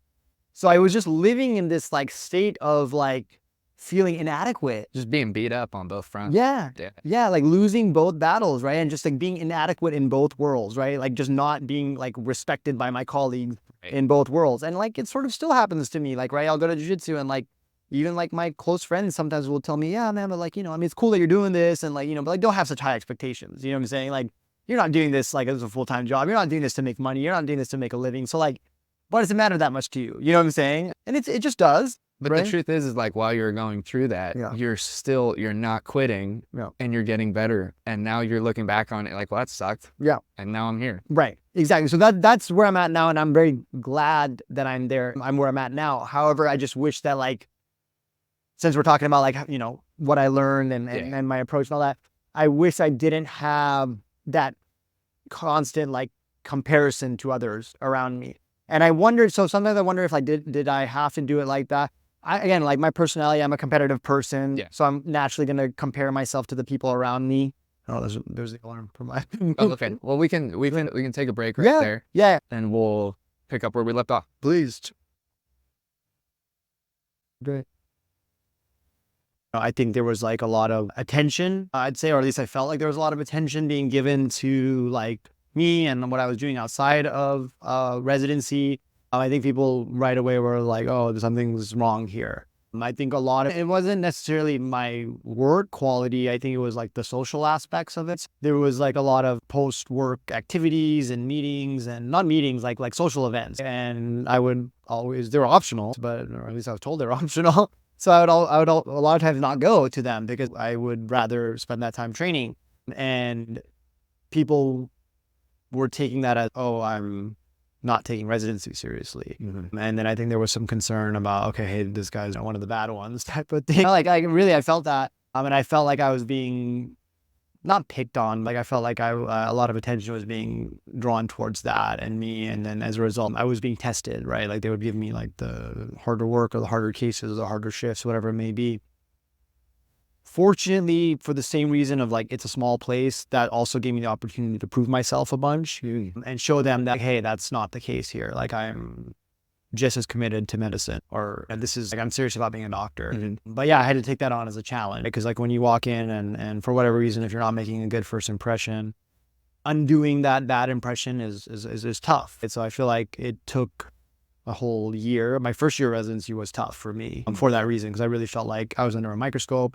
And I really had to undo people's first impression of me. So I think over time, I don't mean to speak for all the people in my residency, but I think over time, like they realized that they were wrong about me, at least. I made it a point to show them that they were wrong about me. And I think, yeah, by my second year, a lot of that started to wash away. And they started to see that I'm legitimate, or I'm serious about my medical training. I maybe even overcompensated a little bit. And then, but as time passed, I feel like I gained the respect of the co-residents and the program as a whole. To the point where I won some awards. I won like equivalent of like Resident of the Year type of awards my second and third year. That's amazing. Yeah. So what was it like talking to those people who'd given you the cold shoulder in the first year? Yeah. For them to see you getting these awards in second and third year. Was that satisfying Yeah. for specifically that reason? Yeah. I don't want to sound like vindictive or vengeful, but yeah, I can't say it wasn't. I think like I maybe in my head it is a little bit overblown about, oh, people like focused on you or what you're doing. Maybe it wasn't that big of a deal, but I did feel it, right? I did feel it, and I did feel like, how should I describe it? Like when you walk into a room and there's a bunch of people in there and all of a sudden it gets quiet. Oh, that's the worst. Yes, like that's how I knew I was that guy. Yeah. Like I knew I had become that guy because like I'd walk in the room and it's all the residents and you knew they were talking about something and they all get quiet because you walk in. You know that like for whatever reason like you're not liked or people see you in a way that you don't want to be seen. So then because that I realized early on that's what was happening, I made it a point to be like, okay, I'm going to show everyone that they're wrong about me. And like I said, I worked very hard to undo that image. And so, yeah, it felt good. There weren't, I'm not going to say everybody was like that. There was plenty of people in the residency program who were very supportive of me and gave me my whatever flowers. Like, right. They said, wow, man, this is great that you were able to perform well in residency and jiu-jitsu. Good for you. And those are the people who were and are my friends. Yeah. And then there were some people where they were wrong about me. But if I'm being honest, like I could tell they still wanted to see me slip up. Even, you know, towards the end of my third year of residency, they just wanted to be like, oh, see, we were right about him type of thing. And, you know, sorry, those people generally are miserable. And well, they're everywhere. Yeah, they're everywhere. They're everywhere. Here's the thing. So it's not even, like I said, as time passed, even my mentality changed. My mentality changed. Like, it's not about them. It's about me. And it's not about proving them wrong. It's about me pursuing my crafts and wanting to be the best that I can be. But if I'm being honest with you, as time passed, like those people, I think, ended up in unhappy situations, or I can't believe, or I don't believe that they are in places that they wanted to be or imagined to be, right? Like their career has not taken off the way they wanted it to be. Because I just think like that energy, and I don't mean to sound super hippie when I say this, but I just feel like the energy that they were putting out was just not the right one, you know? No, I'll follow that up. No. It doesn't take a lot of life experience to know that people that need to congregate around hoping someone else doesn't do, it's hard to see those people being successful. Yeah, no, for sure. So that's there. And then I also believe that like, because they have such a negative approach to others, I think they also have a negative approach to themselves. Oh, and then, yeah. And as a result, I think they limit themselves and I think they prevent themselves from maybe doing as well as they should. Because to those people's credits, right, I'm not going to name specific people or whatever, but they were actually smart. They were actually smart. They were actually good. They were like, if I'm being honest, yeah, they were better. Like when we started, I would say they were better than me. They were in a better place than me. They had more knowledge than me. They had better test scores than me, all that. So when we started, they were better than me, but I do believe I overtook them. I think a lot of that was because of my mentality, my positivity. But another reason why I really believe it is because residency is like grueling. So it's grueling, and I feel like a lot of those people who came in with that mindset, they really burned themselves out fast. And here I was like, sure, I was like training hard and trying to do all this stuff, but I was like taking really good care of myself, eating as healthy as I could, doing ice baths, doing recovery work and all that. And I believe that gave me like that edge over them. And as time passed, as they were getting tired and getting burnt out and just holding on for dear life, I was now improving as a doctor. So I do believe like, and that's how I'm approaching my career now. And not just in jiu-jitsu, in medicine as well. Yeah. I feel like a big part of me continuing to be able to improve my skills is I'm very focused on having a high energy, keeping that high energy, sleeping well, eating well. And I approach like even like outpatient medicine clinic, which some people would go, oh, that's not that sexy. But I approach that as this is an important job. I need to show up with high energy, and I want to see high volume. Like I do enjoy like seeing a bunch of patients in a day, and that takes a certain amount of stamina. Yeah. You know, it does take a certain amount of stamina to do that day in and day out. So with that comes like this ability to maintain yourself if you want to do that for years and years. I just wonder, what are these people thinking? Like, oh, shame on that guy for working out hard at least once a day. That's gonna backfire. And I'm like, and then the alternative is like, just don't work out very hard or don't work out at all. I'm like, I think that it's actually a really good idea to offset some of that, mental grueling work and under the hospital lights with some good grappling. Yeah. Get your heart rate up, get out there. And the fact that you chose to grapple for an hour or two every day instead of go for a 5-mile run. I just can't make heads or tails of like where the rationalization to call that a bad thing is. Yeah. It would probably, I guess the only way I could relate to that is like maybe someone being concerned that it clearly makes you that happy and you're like seriously into it. Right. This whole niche world that Right. just looks really weird to someone who doesn't know jiu-jitsu. I think you hit the nail on the head. I think it's just like a lack of knowledge. I think they might even have a very different perspective of what it actually is and like what it actually entails. But yeah, like I believe, like, you know, I mean, not to like quote Rogan, but Quote him. quoting Rogan. No, but one of my favorite things that he's said is like creating like this like virtual challenge for yourself, right? So not like some people are just born into like these difficult situations and they develop resilience through that. I'm one of those people, and I have no shame admitting it. Like I've been very fortunate, right? I was raised in a good family, good values to do. You know, my parents were able to afford good schools, whatever activities I wanted to do, they were able to put me in that. So in essence, I should be like a super spoiled kid, I think, just because I could have been or should have been. But one thing I'm proud to say is I've always chosen like these difficult avenues. Well, you for sure chose a hard path. No doubt there. Yeah. Like for anyone that's listening that hasn't heard all of the, I guess, the mythology and just the sort of the tradition of medicine, is residency is like the years that follow graduating med school. And it's where you get your specialty training. Rehan's a primary care physician, so he did 3 years training in primary care. And some residencies are longer, like surgical specialties are going to be like 5 years plus. But those residency years, you get your cheap labor for the hospital, and they take full advantage of that because you haven't finished your specialty training, but you can still see patients and work underneath someone who has gotten that level of training. So you're this pretty cool scheduling solution for them. And you're making minimum wage, basically. Yeah. So they just, it's like the first fire hose is med school, and then the next one is residency. And it's hard enough. It's plenty hard. So training consistently and competing, running a competition team out in South Carolina, that's a insane level of a lot of things. I don't have like, there's some courage, there's a little bit of insanity, but obviously it's possible. I think that's this is living proof that it's possible. So when you're competing in residency, at what point did you get your black belt? So I got my black belt, let's see, so I went to residency as a brown belt, and then I got my black belt a little bit after my first year of residency, so during my second year of residency. I remember I got married at the end of my first year of residency. I was still a brown belt. And then about 3-4 months later, I got my black belt. Okay. Yeah, so September 2019 is when I got my black belt. All right. I got married in July of 2019, so yeah. So now you've been a black belt for 5 years, and you've been attending for 3? 3, yeah. And so tell us about life now. Yeah, life now is great. Life now is great, and I think sure, life is good. Like just on paper, it's good. You know, thank God. But also like the perspective I have, I think because of all the struggle years, and I compare it to now, it's way better. You know, I think I have a lot of the same goals.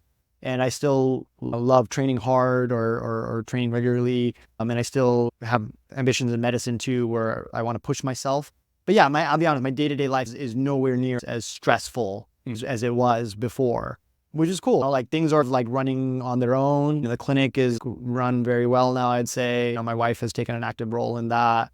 So I feel like, I don't want to say I'm on autopilot, but sometimes I do feel that way. You know what I'm saying? I feel like now like I show up to work and the skills are there, and I can be highly caffeinated or not and still perform. You know what I'm saying? Like I can, you know, ideally I get a good night of sleep and all that, but even if I'm not, I feel like I can do fine. But jiu-jitsu has become like that too now, where sure, obviously I want to show up and make the most out of every training session. But yeah, I've been doing it for a long time.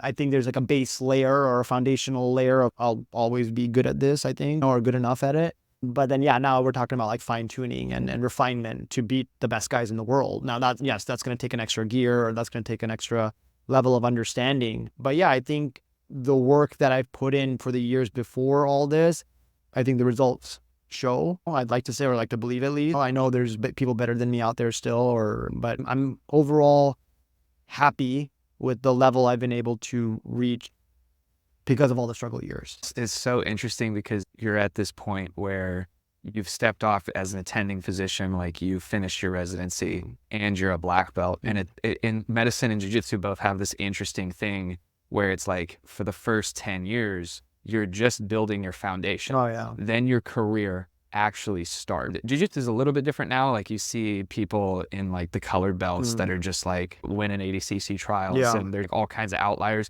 The ranking doesn't really mean anything that it used to now.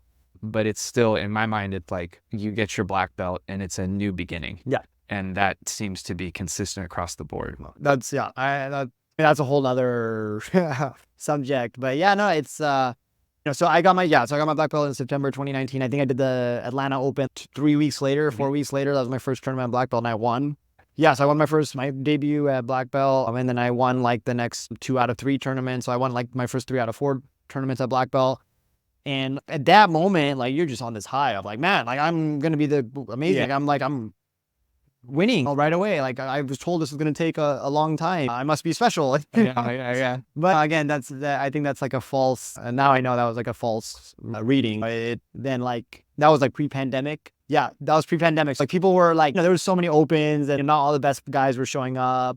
Just we don't need that. We can cut that out. Yeah. One, it's fine. And just forget. I'm not beating the best guys. Like you're a freaking doctor.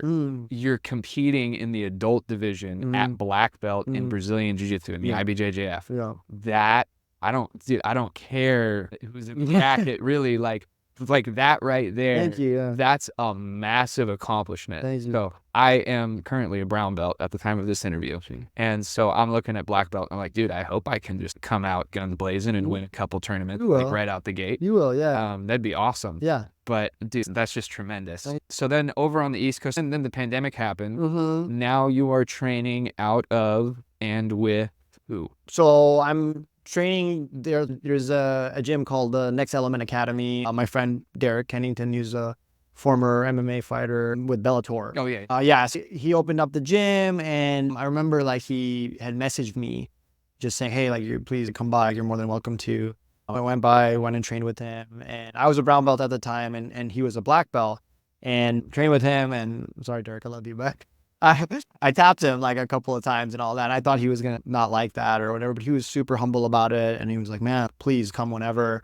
And I showed up and then he, like I said, as time passed, he let me run the jiu-jitsu program, which was cool. I made a lot of good friends, but it was small. But it was cool. It was special. It was a small group of guys. I remember like there was a couple of guys that were driving like 2-3 hours away from North Carolina to come train with me a couple days a week. Wow. It was cool, man. It was a very special time. And if I'm being honest, like I really like love and miss that group of guys. I'm not going to say, oh my God, they were super high level. I know there's like these, there's Autos, there's Alliance, there's all these great teams. Yes, it wasn't like the cream of the crop, but it was just like really awesome people. I mean, I was training with them and just seeing like how much they supported me and believed in me was like, I think one of the things that like also kept me going through residency. Like I remember one time, like I was on, so we'd always train at night. Okay. And then I got flipped over to night shift.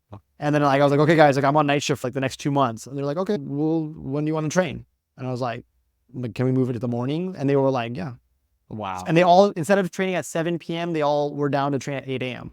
So I'd get off night shift at 6:30 a.m., drink another coffee, and I go train at 8 a.m. with these guys. That's crazy. So like, that was special. Like I had this group, like this small team, but it was a team of guys that were just like, they wanted to see me do well and they were like willing to like change their days around just so I get my training. Yeah. That's so interesting. So I've experienced a little bit of that kind of community element of jiu-jitsu, but it's totally understandable and believable to me because there's been people who I want to see them do well. And so I show up to their training session. Yeah, that's awesome. Yeah. And I go out of my way to do it. Yeah. Because one, it's like, these are usually people that are much better than me. And I'm honored that I even get invited to roll with them.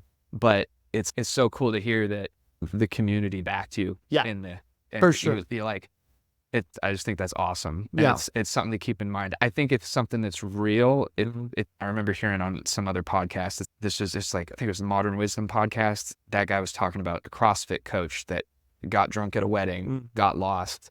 But because then he lost his shoes and he lost his phone and no one would give him a phone because he didn't have any shoes. He looked hungover. And so he went to a CrossFit gym. Yeah. And then they were like, oh my gosh, what are you doing here? And they recognized him. And then boom, from there he got, and when I've traveled like abroad, I always find a gym in another country. Yeah. And I instant get connection. Do you need rides anywhere? It's really cool. Right. So it's just awesome to hear that you had people like around you. Oh no, that's from my experience. And I think obviously very much. Thank you very much for allowing me the opportunity to like be on this podcast and all that. But and I've enjoyed it very much. But one thing I will say, I feel bad that some of the podcasts or some of my conversation has been like focused on the negative people that I've met along the way. It's what you remember. It's what you remember.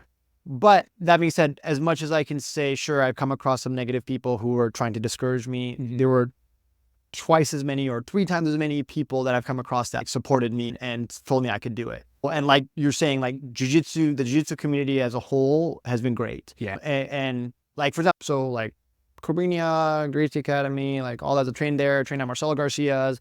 So I'm, again, like fortunate enough to have trained at like I had a very high pedigree of Jiu-Jitsu training. Like you can say I trained at like the Harvard of Jiu-Jitsu, like for so many years. And then I like, again, get shipped off to South Carolina. Yep. And it's tough because of course in those moments, you're like, where do I train now? And then also, is the training even going to be what I need? Is it going to be even close to what I need? All that, you go through that in your head. And what I'll say is Jiu-Jitsu and the Jiu-Jitsu community, like wherever I've gone, I've met people who have made me believe that I can still do it. You know what I'm saying? Yeah. That's a ton of the support for the things that I want to do in medicine have come from Jiu-Jitsu people. It's so interesting. And like you're one of them, and it's the Jiu-Jitsu connection that made that possible in my mind. There's been a few people in medicine, but there's also been a lot of not people in medicine, I guess I would say.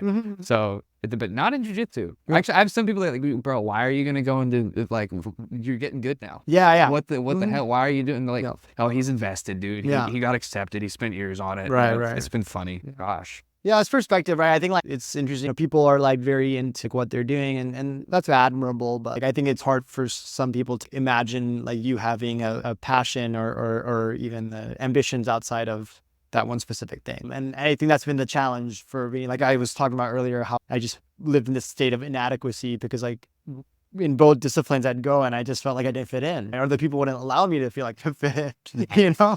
So, but I'm trying to get out and stay out of that mindset, and I think I'm doing a better job now, but it took me a long time to figure that out. The cool thing is if you survive, escape that situation by eventually succeeding or waiting it out, you actually become a place for people like you. You become a source of knowledge for that. So that's like why it's so cool to have you on. Thank you, man. Yeah. I think that I'm very excited about this. I can see that you're very excited about this too. It's interesting. Like, I'm sure it's a very small group of people, right? Yeah, but maybe it'll grow. But yeah, I think like specifically if you're saying, hey, I want to be a doctor, but I also want to be high level at Jiu-Jitsu, right?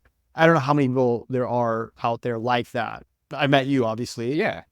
There's people, I know guys that I'd love to interview on here. Someday they have full-time jobs. There you go. In all kinds of industries. Right. Some of them do construction. Right. Of like they're amazing athletes, which helps. But I think most people in Jiu-Jitsu have a job and they've got to stick with it. And they probably, the fact that they have a job is like it's a reason that they don't push themselves as hard. And I'd love to reach out and shake those people and say, shut up. Right. Don't ever tell yourself that. Yeah. No, I think that's a good point. And like, that's like what I was wanting to get at too. Even if you're not doing exactly what I'm doing, I think it's important to take inspiration from others. Yeah. So like when I was started or when I was doing this, I think all of us naturally as human beings, like we're going to look for somebody who did something similar, right? Yeah.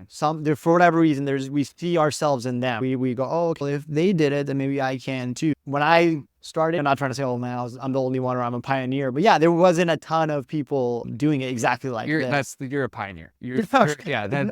Thank you, dude. If you're out there and you're listening to this, you're a doctor and you got a black belt, competing or not, man, like we want to hear from you. Yeah, because that's pretty awesome stuff. For sure. But that's kind of what it's about. I think I was talking about earlier how, yes, I love Jiu-Jitsu, but it is a vehicle, right, to really dive into something deep. Not to be corny, but I think part of what I'm doing, I think part of what you're doing, you start to realize it's bigger than just you. You are trying to inspire others. And if you can do it at a big enough level or do something as impressive enough, then maybe it is something that inspires the human race or whatever, however you want to say it. That's really what it is. So like my goal, and I know it seems improbable at times, But my goal is to do something big enough with what I'm doing where it really does speak to a larger audience. And that's why I'll always say yes to a podcast. I'll always say yes to this just because it's a way of at least explaining to people what I'm doing, why I'm doing it. And hopefully when it leads to a big victory or a big result, then, this is all already documented. So, well, it's awesome to have you, and we're gonna take you as much as we can. And I say me and my iPhone and my laptop. But it definitely, I think that when people look back at the end of their lives, it's the impact you had on the people around you ends up meaning a lot more to you than your resume. Sure. And it's very possible. I think it's awesome to have a great resume and have impacted a lot of people. Yeah. And I'd like to do both, but at the end of the day, it's impacting people is going to end up being the most important thing on my resume. Sure. Yeah. I definitely hear what you're saying and I even agree with you in a lot of ways. I think though, like it's speaking of like talking about mindset, I used to think a lot about legacy, right? I used to think a lot about legacy and making an impact on others and doing something that like really is meaningful. And then also, with that comes though like some stress and pressure, right? And we all wish we were like this undefeated guy who never lost a fight and went 300-0 or something like that. Or I think I mentioned earlier, I saw myself as like the prodigy, and then as time passes, you start to go, oh wait, no, VJ Penn, the prodigy, like he did this in this timeline, he did it much faster than I did. Yeah. So then you start to go, oh shit, maybe I'm not that guy, or maybe I'm not like that's not the legacy that I'm supposed to leave. And that could be discouraging, or it could even put a lot of pressure on you to the point where it can be anxiety provoking because all of a sudden you start to go, shit, I'm not as good as I thought I was. You're not that guy. You're not that You're guy. not that guy, pal. So yeah, it can be stressful. But I think when you live like that or you think like that, you're more worried about other people's opinions than your own. Or you're more worried about, again, other people's opinions instead of actual craft, the actual craft or the actual skill development that you should be focused on. And I think that's been also something very difficult for me too, as far as figuring out like what my legacy is with the pursuit of both, right? I think comparing myself to others, like I said earlier, was very foolish. I think continuing to compare myself to others is going to continue to be foolish. Yeah. You have to understand like you are on a different path, right? You're not the full-time guy training at autos, which is fine. And that's not me saying he's better than you or you're better than him. It's just a different path. So why are you comparing yourself to him?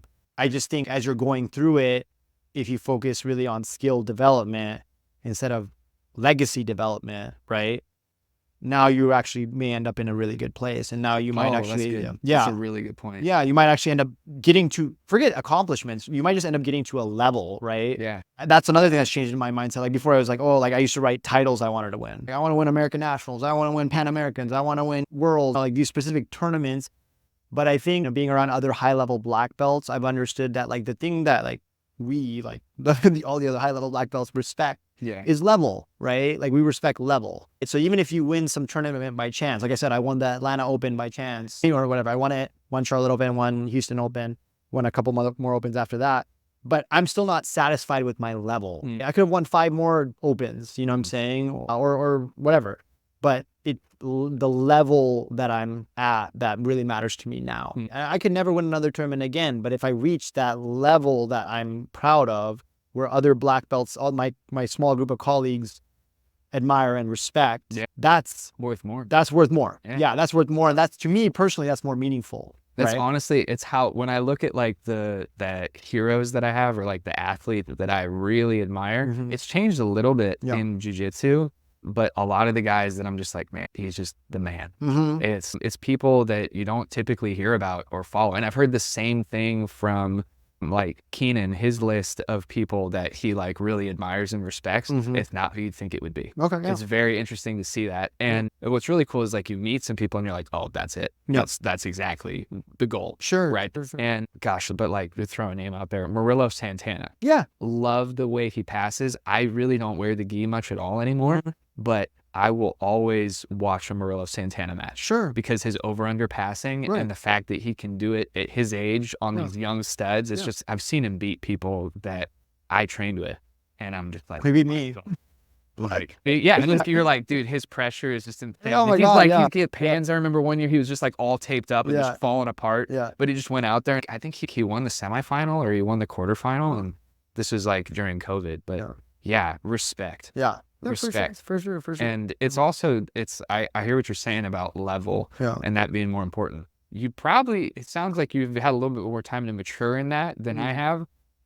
But I definitely, on my good days, I would say on my good days, I'm focused on just getting better. Yes. And how do I want to move? What style do I want to have? And the last year has actually been like solving or answering that question and focusing on that.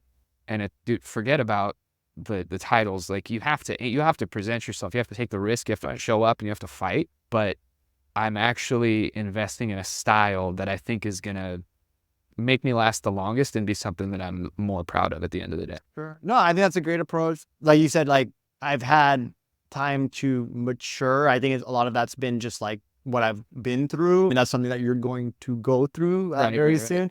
So I feel like I'm sure you'll reach different conclusions, but they might be similar to the conclusions I've reached. But even my conclusions, they're not like finite. They might change. And I'm open to that. Like I'm open to the idea of changing throughout the process, changing my mindset throughout the process. Right now, what you're saying, I even agree with a lot of that. Sure, movement and just your overall game and all that. But like a big thing for me now is processing, right? Like how well am I processing? All the best black belts I've trained with or fought against or whatever it may be, it is a updated processing speed, right? Like they see the problem and understand it and solve the problem at a fast rate. There's fast. It's also like deeper too, in the sense, like, okay, how should I put it? Like, okay, let me give you an example. So going back to like timeline, right? So I was in South Carolina, right? I was in South Carolina. I'm training for black belt competition with my small competition team. And because I don't have, like I have decent training partners, but because I don't have these high level training partners, like I've committed myself to like fitness. So I'm working out a bunch, lifting weights a bunch, eating as good as I can. So I got in like good shape. Yeah. I got in good shape. I was doing like ice baths, all that stuff. And I enjoyed that very much. But then I show up to move back to Los Angeles, right? After I get done with residency, move back, start working here. And I start training with back again with Isaac Doderline and James Go and all these guys. At that time we were at UACTP. We moved since then, but we were there. And I show up there and again, come in with this like mindset of I'm gonna prove myself. Like I'm gonna prove myself that I've been training hard because I know these guys think like I was in South Carolina goofing around, like not taking jiu-jitsu seriously. So I came in with this like real chip on my shoulder, and I would come in and I would train, and my goal at that time was showing them how hard I had trained. So I would show them how physical I was, right? How I can move, how strong I am, how good my cardio is. That's what I was trying to prove to them, that I put in all this hard work. And I could tell that like the respect I was looking for, I wasn't getting. Oh shit. Because the mindset in that gym, which I have adopted since then, was these guys didn't respect that as much. What they respected was your level, right? Like your understanding of jiu-jitsu, your processing speed, how efficient you were. You're not just ripping techniques. Like you're focused more on like head alignment and body positioning and just, are you flanking? You're doing these like little movements, these little micro adjustments and doing them smoothly, efficiently. So that's what they were about, and that's what they were respecting. And that was hard for me because I always just had come from, I had established the training in South Carolina at that time was like, train hard. We'd do 8-10 minute rounds every day and just be in super good shape. And to come back to LA and train with like your best friend, because these guys had been my friends for a long time, and just feel like them, like, dude, what are you doing? You know what I'm saying? Yeah, like just feel that, like just feel, it was like an epiphany. Oh my God. It almost felt like I had wasted a lot of time. And that's why like when I say sometimes, oh man, I could have done it better. I could have done it differently. That's what I'm talking about. Okay. I don't think anything is a waste. I don't believe in that. I believe that everything like helps you become better or come to realizations later on. But yeah, I wish I was a little bit more efficient with my training earlier. But now, because I've been exposed to that, now that's what I care about. Sure, I take good care of myself. I ELD, do my strength and conditioning, all that. But yes, now I'm really focused on seeing jiu-jitsu like in a much deeper way than before, right? And not to be corny, but again, it's like, it's not so much seeing it as a sport, and it's not even just seeing it as winning tournaments. It's about having such a good level and having a game that you can rely on at all times. And let's be real, like nobody shows up to training feeling great every day. Like, no matter how good you take care of yourself, there's just days you don't feel good. It's true. There's days your body's not firing the way you're used to it firing. You know, injuries happen throughout the journey. Not even injuries, like little aches and pains that prevent you from feeling as good as you can, but you're still somehow able to train and compete. So it's developing a game that is good regardless of where you are physically. Yeah. It's developing an understanding of that allows you to be good regardless of how you're feeling.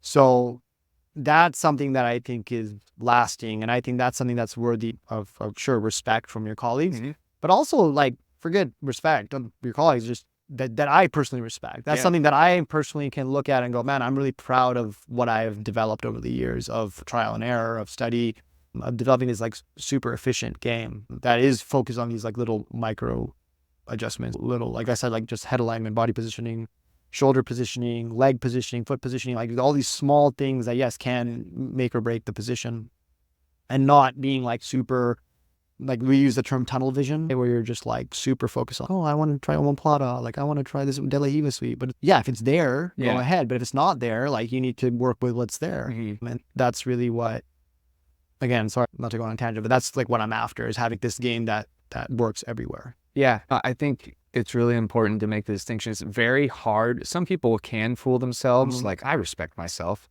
and they always come across like something is really wrong. Because no, they don't. Yeah. You know it when they don't actually respect themselves. It comes out in weird ways, probably like some of the people you were describing earlier. Yeah. And actually respecting yourself, that comes, it's going to be different for everybody. Yeah. But that is totally worth pursuing. And I think, and if you're doing it right, to me, it sounds just always getting better. But it definitely, if that becomes the center, you have something sustainable that you're going to keep getting better at. Really hard to win any titles without having something like that. Sure.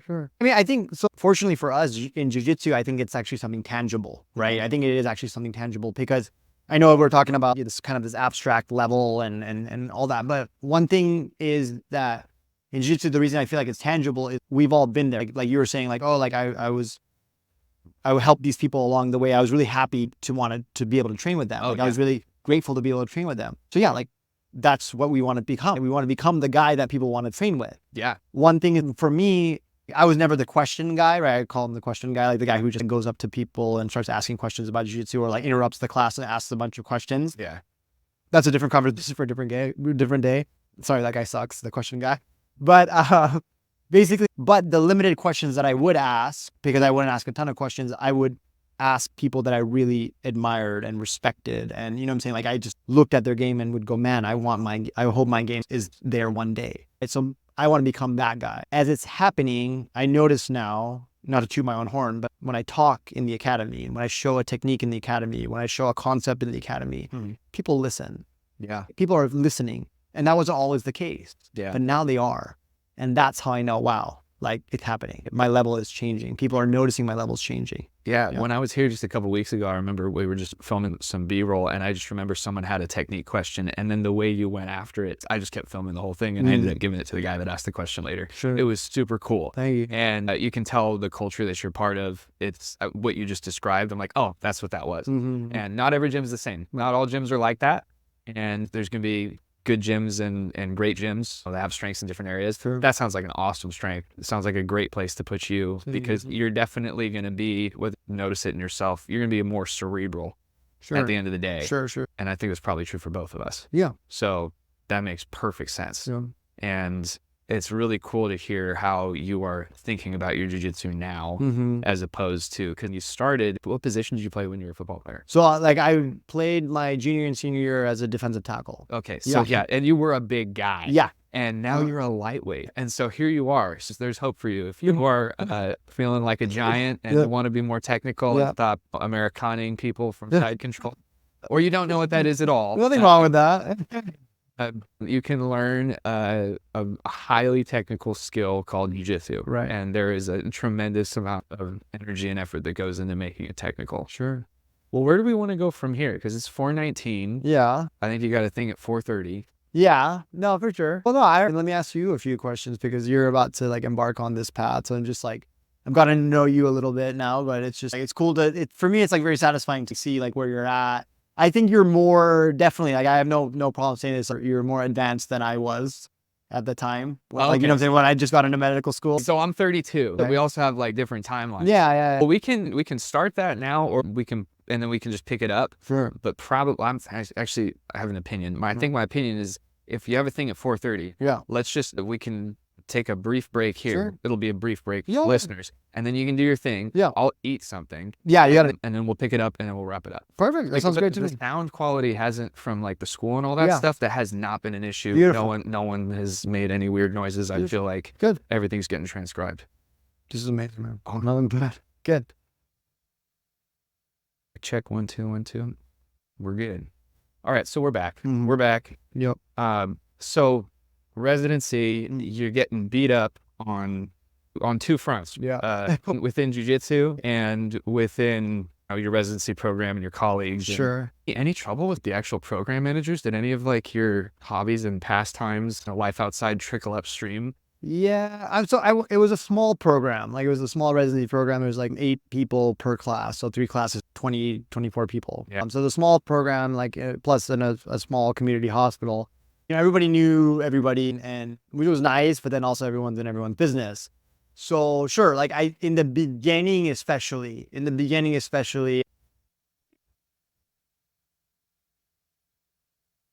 All right. So yeah, I feel like you've asked me a bunch of questions. That was my turn. Okay, so yeah, let's start with this. Before we even start talking about like the timeline for you, why do you think Jiu-Jitsu and medicine have this like unique blend? Like how do they complement each other? Oh, that's such a cool question. Mm-hmm. I'm probably aware of it because I've spent enough time looking down the barrel of a future that is obviously got a lot of challenges in it already. And then I want to do jiu-jitsu too. Mm-hmm. And so I've spent enough time looking at both of them to realize, oh, actually, this is how these can fit. Mm-hmm. Like you can put this here, you can put this here, you can put this here.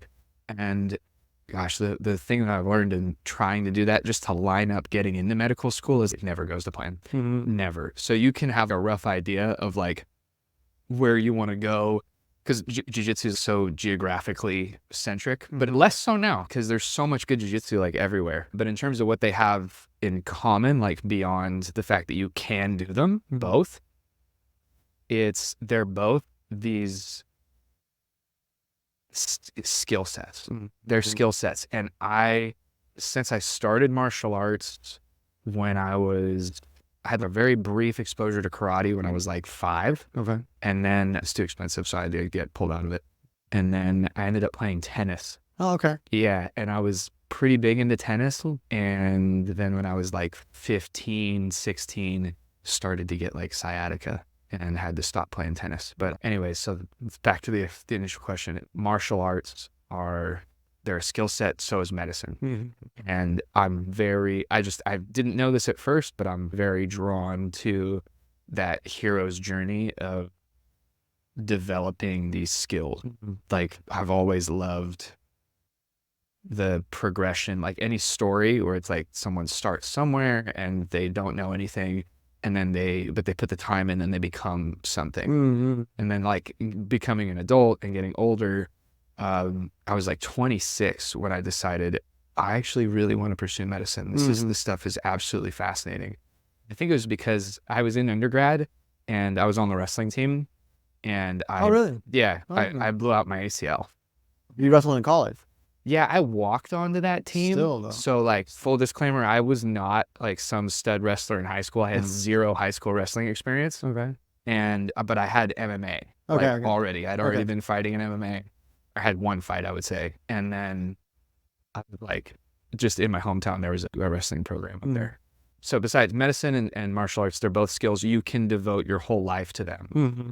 And yeah, I think that's like, I'm very competency oriented. Okay. Having a ton of money in the bank, don't have a problem with it. Sure. It's awesome. The thing that's worth way more to me, and I would be okay with having less money, Right. is if I was super good at something, and that good at something, like that's where like interest like skateboarding comes from. It's, I want to do this thing that's really difficult.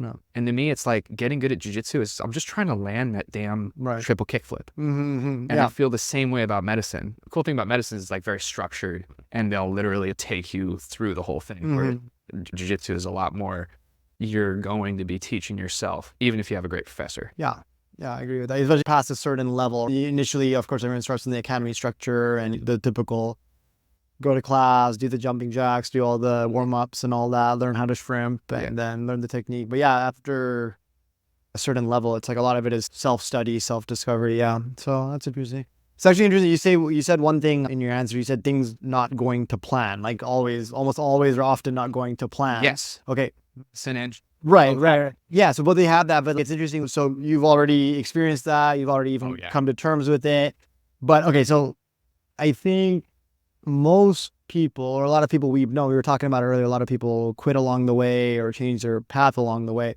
Why do you think people like you and me, instead of quitting, we kind of giggle about it? We like smile about it and say, oh yeah, it never goes to plan. And we look at it as like a funny thing. And then we like take that as almost like, yeah, that's funny and let's just keep going, versus somebody else would get very frustrated and say, that's it. That's the end of the road for me. I'm done with this.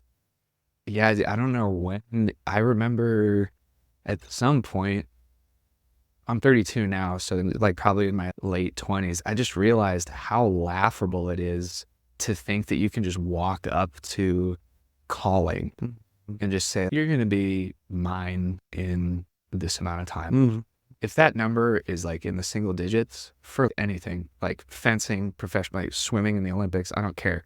Could be acting, or it's like there's only a few people in history that get to keep that number in the single digits for these huge lifelong endeavors. And it's so funny. I think a lot of people, once I recognized that, I was like, this is just true. I'm not broken. This is absolutely normal for most people. You don't hear about most people. Right. You hear about the exceptions. Yes. Oh, that's a good point. Yeah. And then I think that's what's difficult, right? We're always comparing ourselves to these extremely talented outliers who have these very impressive records. Yeah. And then we're like, oh, that's not me, which ultimately must mean that I'll never get there. And maybe I'm wasting my time. Yep. And the people around us are telling us we're wasting our time. And it's, I found a way to distance myself from people that think that way fairly early on, but I started college late. Okay. Like I was in junior college when I was 16. Okay. Because I just like traditional education was like in high school, I was like, was bored to tears. And so I got put into a charter school and then got into the special junior college program. Okay. Things were doing good. Right. But then I basically pissed all that away just by like drinking and smoking too much weed. Okay. And when I'm shocked to hear that. It's fine, but I just strike me as the type. Yeah. Just loving the podcast, guys. Yeah, but that was like, so basically like 18 to 20. It was like I definitely would have been like, oh, he's starting college early. The world's his oyster. This kid's gonna take off and do things.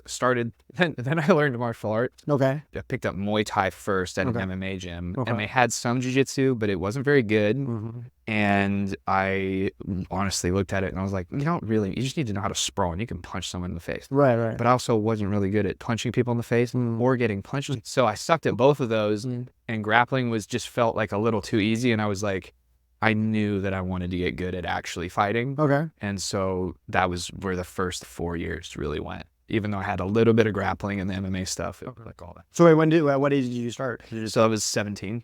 Okay, so young by the original standards. Oh yeah, not by these days. Oh yeah, God, yeah. Now we got people that are already like grand slamming, winning 4 majors at 18, 19. Yeah. So yeah, that's not me. That's not me, and that's okay though. I had to come to grips with being like a late bloomer, a slow starter. Even after that, so it was like I was partying too much and just like really derailed my life very thoroughly. I would say had a come to Jesus moment. And went back to undergrad at where my dad actually taught, which was at Simpson University. Okay, cool. Up in Redding, California, where I'm from. And from that point on, like I got sober, and then I started getting educated. They had a wrestling team, and things progressed from there. But I was already like 3-4 years older than all my classmates, and I was already I'm a little bit different.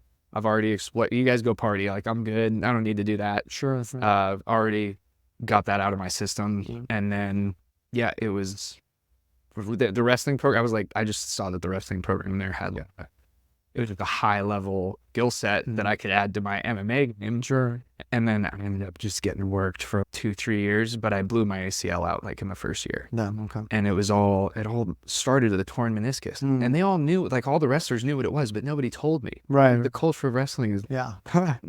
whatever. Like Sure. they celebrate some dude winning like a national title with no ACL. Yeah, Spencer Lee. That's like the Right. Yeah. Yeah. It's Yeah. like, and I look at that now and I'm like, dude, the Olympics. Yeah. There's a bigger thing sure, now. sure. So that's that.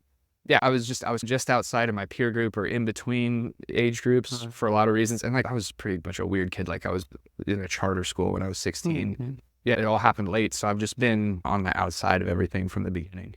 So that's like normal for you. Like you're okay with being like just the Not the standard. or just exactly like just not the story that's people like love to tell. I think we have as a society, we love to talk about, especially in sports or athletic endeavors, we love to talk about this young talent, like this new young talent.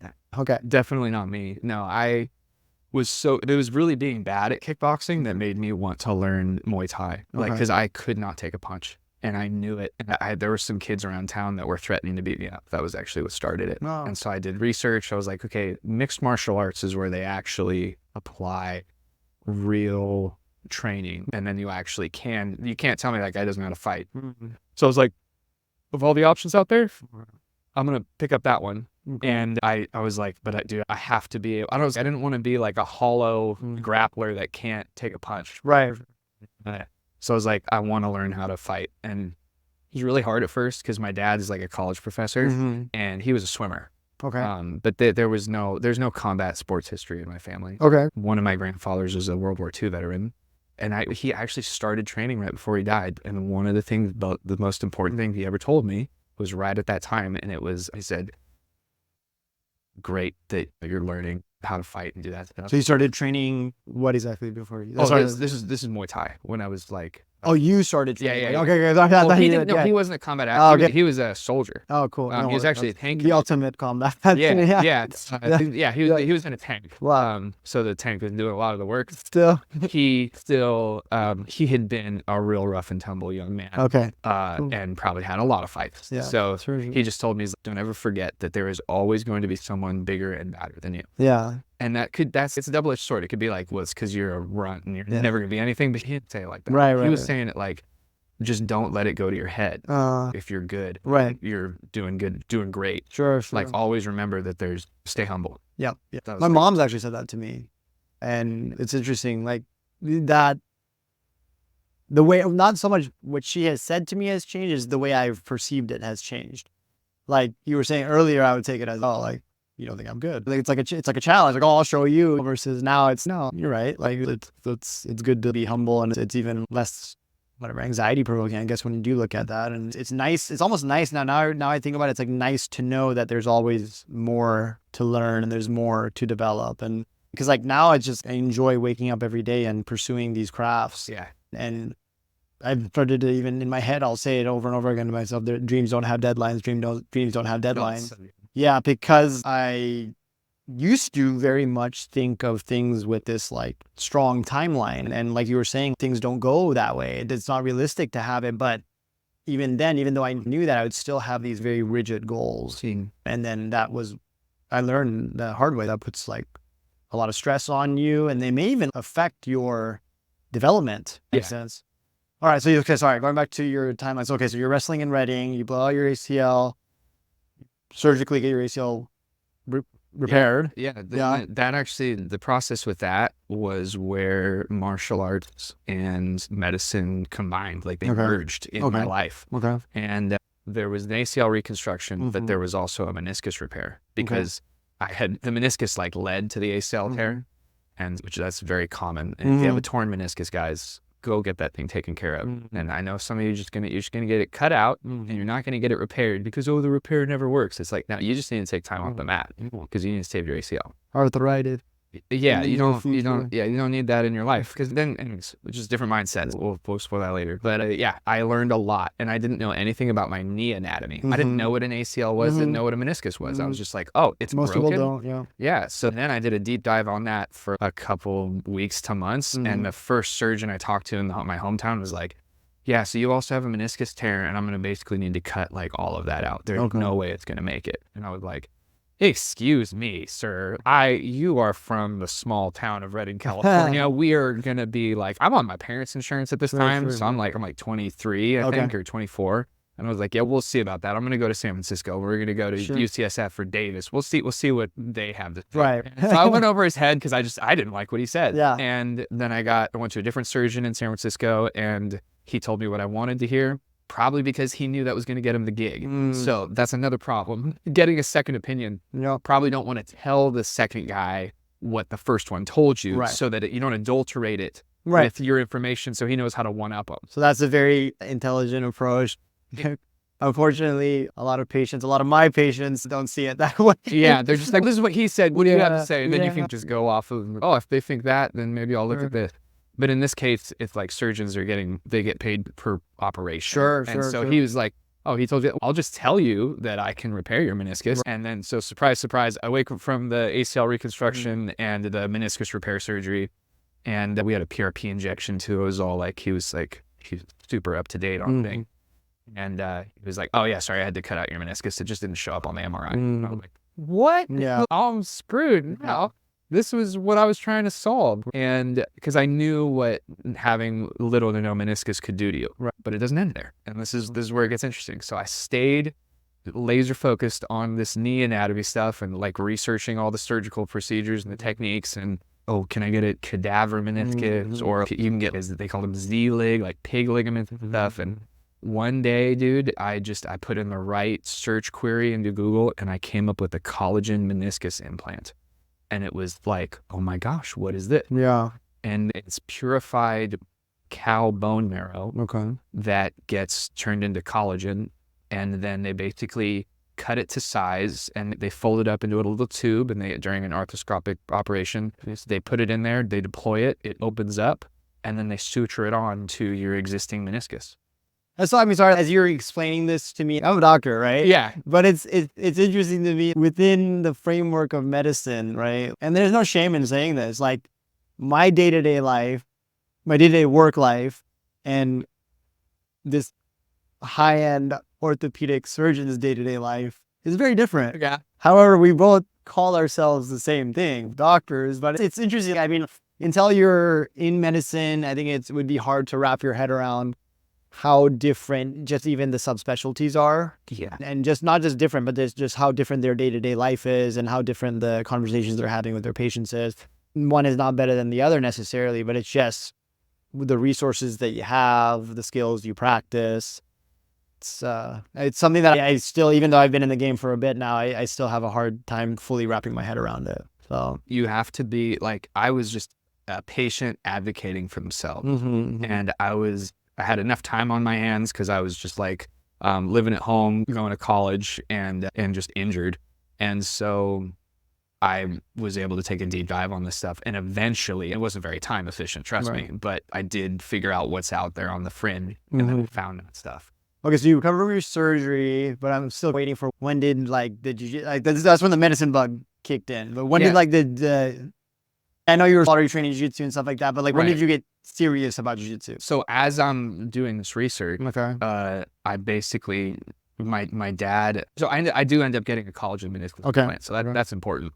And then but the operation, I'll get to that in a second. This was actually in my med school admissions essay. This is part of my personal statement. Okay, cool. Yeah. And I'm doing all this research, and my dad pulls out this letter that I wrote in confirmation, which is if you're raised Lutheran or even think Catholic, you go, when you're like early teens, you go through this Sunday school curriculum where they just tell you about faith. And then when you finish it, it's fairly significant. It's more like a cultural practice. And you write a letter of what you're going to do with your life. And it's just funny to look back on it later. And I wrote that I was going to be a doctor. I was going to cure cancer and AIDS. Wow, Yeah, dude, I Dang. just went, and looking, I'm like, Dad, I was just writing that to make you happy. Yeah, Because my grandfather's a doctor, but there hadn't been any other doctors in the family. Okay. So that was just like a throwaway. Like I literally when I wrote that, I was like, all I wanted to do was play Halo, and I didn't even care about science. So it was 100%, I know what they want to hear. I'm just going to write this down. He pulled that thing out in my chicken scratch, like 12-year-old handwriting. And he was like, do you think that there's something to this? Because you are really on fire about this stuff, this knee surgery stuff. It was interesting. Yeah. Yeah. I think so. It's something I've thought about too. That's cool that sure, you weren't serious. Fast forward however many years, you took it as a sign that's obviously pushed you in whether you want to say the right direction or it's at least motivated you to do something positive, very positive. But I don't know, that's a whole other conversation to have. But I think something like medicine, right? These like lifelong pursuits, as much as, yes, they are lifelong pursuits, I find it, I don't want to say scary, but I find it like the way our school systems are set up, the way we have like people make these decisions, these decisions that come with life-altering consequences. Like we have to make those decisions at a very young age. It's almost like for most people, if you're following the traditional path to medicine, you have to make that decision like very early. Like I'm talking like middle school, like maybe early high school. You got to make that decision that, hey, this is what I'm doing. That's like a pretty heavy burden to take on as a 13 or 14-year-old. Yeah. Which is why I had some classmates in med school that like started med school at whatever, what is it, 22, 23, like right after undergrad. Like literally did undergrad, took the MCAT, didn't take a gap year, right into med school. And they did fine. I'm not saying that, oh my gosh, that was bad, but you could just tell. I don't know. I don't want to be judgmental when I say this, but you would just tell like the reasoning wasn't complete in their head. Like, you don't know what you're saying no to. Yeah. Say yes to medicine. Yeah. And that you have to live a little before you know what you're saying no to. I agree with that. I think, and this is just my opinion, again, like I could be wrong, or maybe they had it more figured out than I did, but it just felt like they were more in love with passing tests and getting good grades. Sure. Yeah. Like they thrive in the way education is set up right now. That wasn't me. Yeah. That wasn't me. It wasn't me either. It wasn't me So- either. And I'm totally fine saying that it wasn't me. Yeah. Hopefully the right people that can be awesome doctors someday hear me talking about how that was not me. And, oh, cool. So I think I already told you I had a friend who was like valedictorian and full ride for undergrad and then picked up by a major school, Vanderbilt, and then got an MD, PhD. And then I ran into him like just a couple months ago. Okay. I had just gotten my med school acceptance. And I was like, dude, wow, we're here. Yeah. He was super happy for me. That's cool. That's cool that he was able to have free video. No, yeah, he's despite the fact that he's truly gifted. Yeah. Yeah, no hate, no shame. That's amazing. That's really cool. I wish I could say that was my experience, because I feel like there was people like that I came up with, and now like that we're doing basically the same thing. Like they just were like, what the hell? Like how is he doing the same thing as me? He was way less focused than I was, or he was playing football or doing this other stuff, and now we're doing the same thing, I guess. But he has a much more mature outlook, I'd say, than most. It was cool to connect with him. That's cool. It made me proud of that. So gosh, what was the initial? So the initial question was like, where did the medicine start? Yeah. The bug, and that's, you're not the first person to refer to it as the bug. The bug does bite you, and when it bites, you're like Spider-Man. It's just you don't have any special powers. You have excessive ambitions. Is probably the way to say it. Yeah, very excited. So I had to network to find orthopedic surgeons in California that were covered by my parents' insurance. Wow. Who were qualified and taking the courses in CMI, collagen meniscus implants. Wow. And that was not everybody. Wow. So sorry for the people who don't know, like I've been an attending physician now for 3+ years. And as far as like insurance and coverage, that whole game that you have to play with the insurance companies and which specialists you can see and which one is within network and which one is not. I get it because I work around and in that field, but even then, like there's times where I just put my hands up and give up and say, yeah, somebody else has to answer this for you. The fact that somebody who was just finishing undergrad or just starting, just in the middle of I undergrad. was just wrapping up undergrad Yeah. at that point. Oh, wow. So you really took a deep dive in this. Yeah, it was a learning, but I was so desperate. Sure. Because I was like, I love martial arts, and I didn't have any plans to like, I want to accomplish this. I was just like, I love moving and I love fighting. So you literally, it was just because you wanted to get back to training. Yeah, that's it. And I was like, but I knew, I was like, I know we could just cut out the meniscus and I'd be fine for 10 years. And I was like, no, I want more than that. Oh, wow. And I don't want it to suck. And It's very mature thinking for a 22-year-old. That's pretty cool. yeah, I don't know where I got that, honestly. Yeah. It's still around. Okay. But yeah, delayed gratification is I guess that's my thing. Yeah, I had to talk to a couple. The problem was the FDA had only approved the medial side meniscus implant. Okay.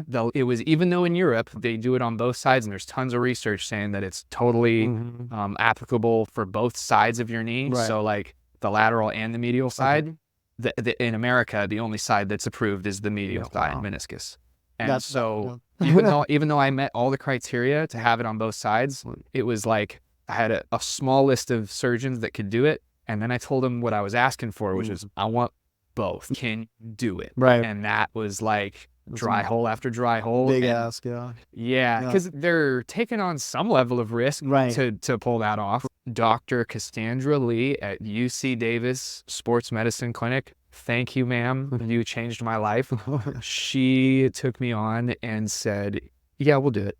No way. Oh. Yeah. So she is at a university hospital. Yeah. Amazing. That's a big thing I know university hospitals do the most cutting edge stuff. However, they also, in my experience, red tape. Yes, have a lot of red tape. Yeah. Yes, yeah. She was down, and she's actually she teaches other surgeons how to get certified in this. She runs the certification course for, I think, Stryker Medical that offers this implant. Okay. So she was definitely the person.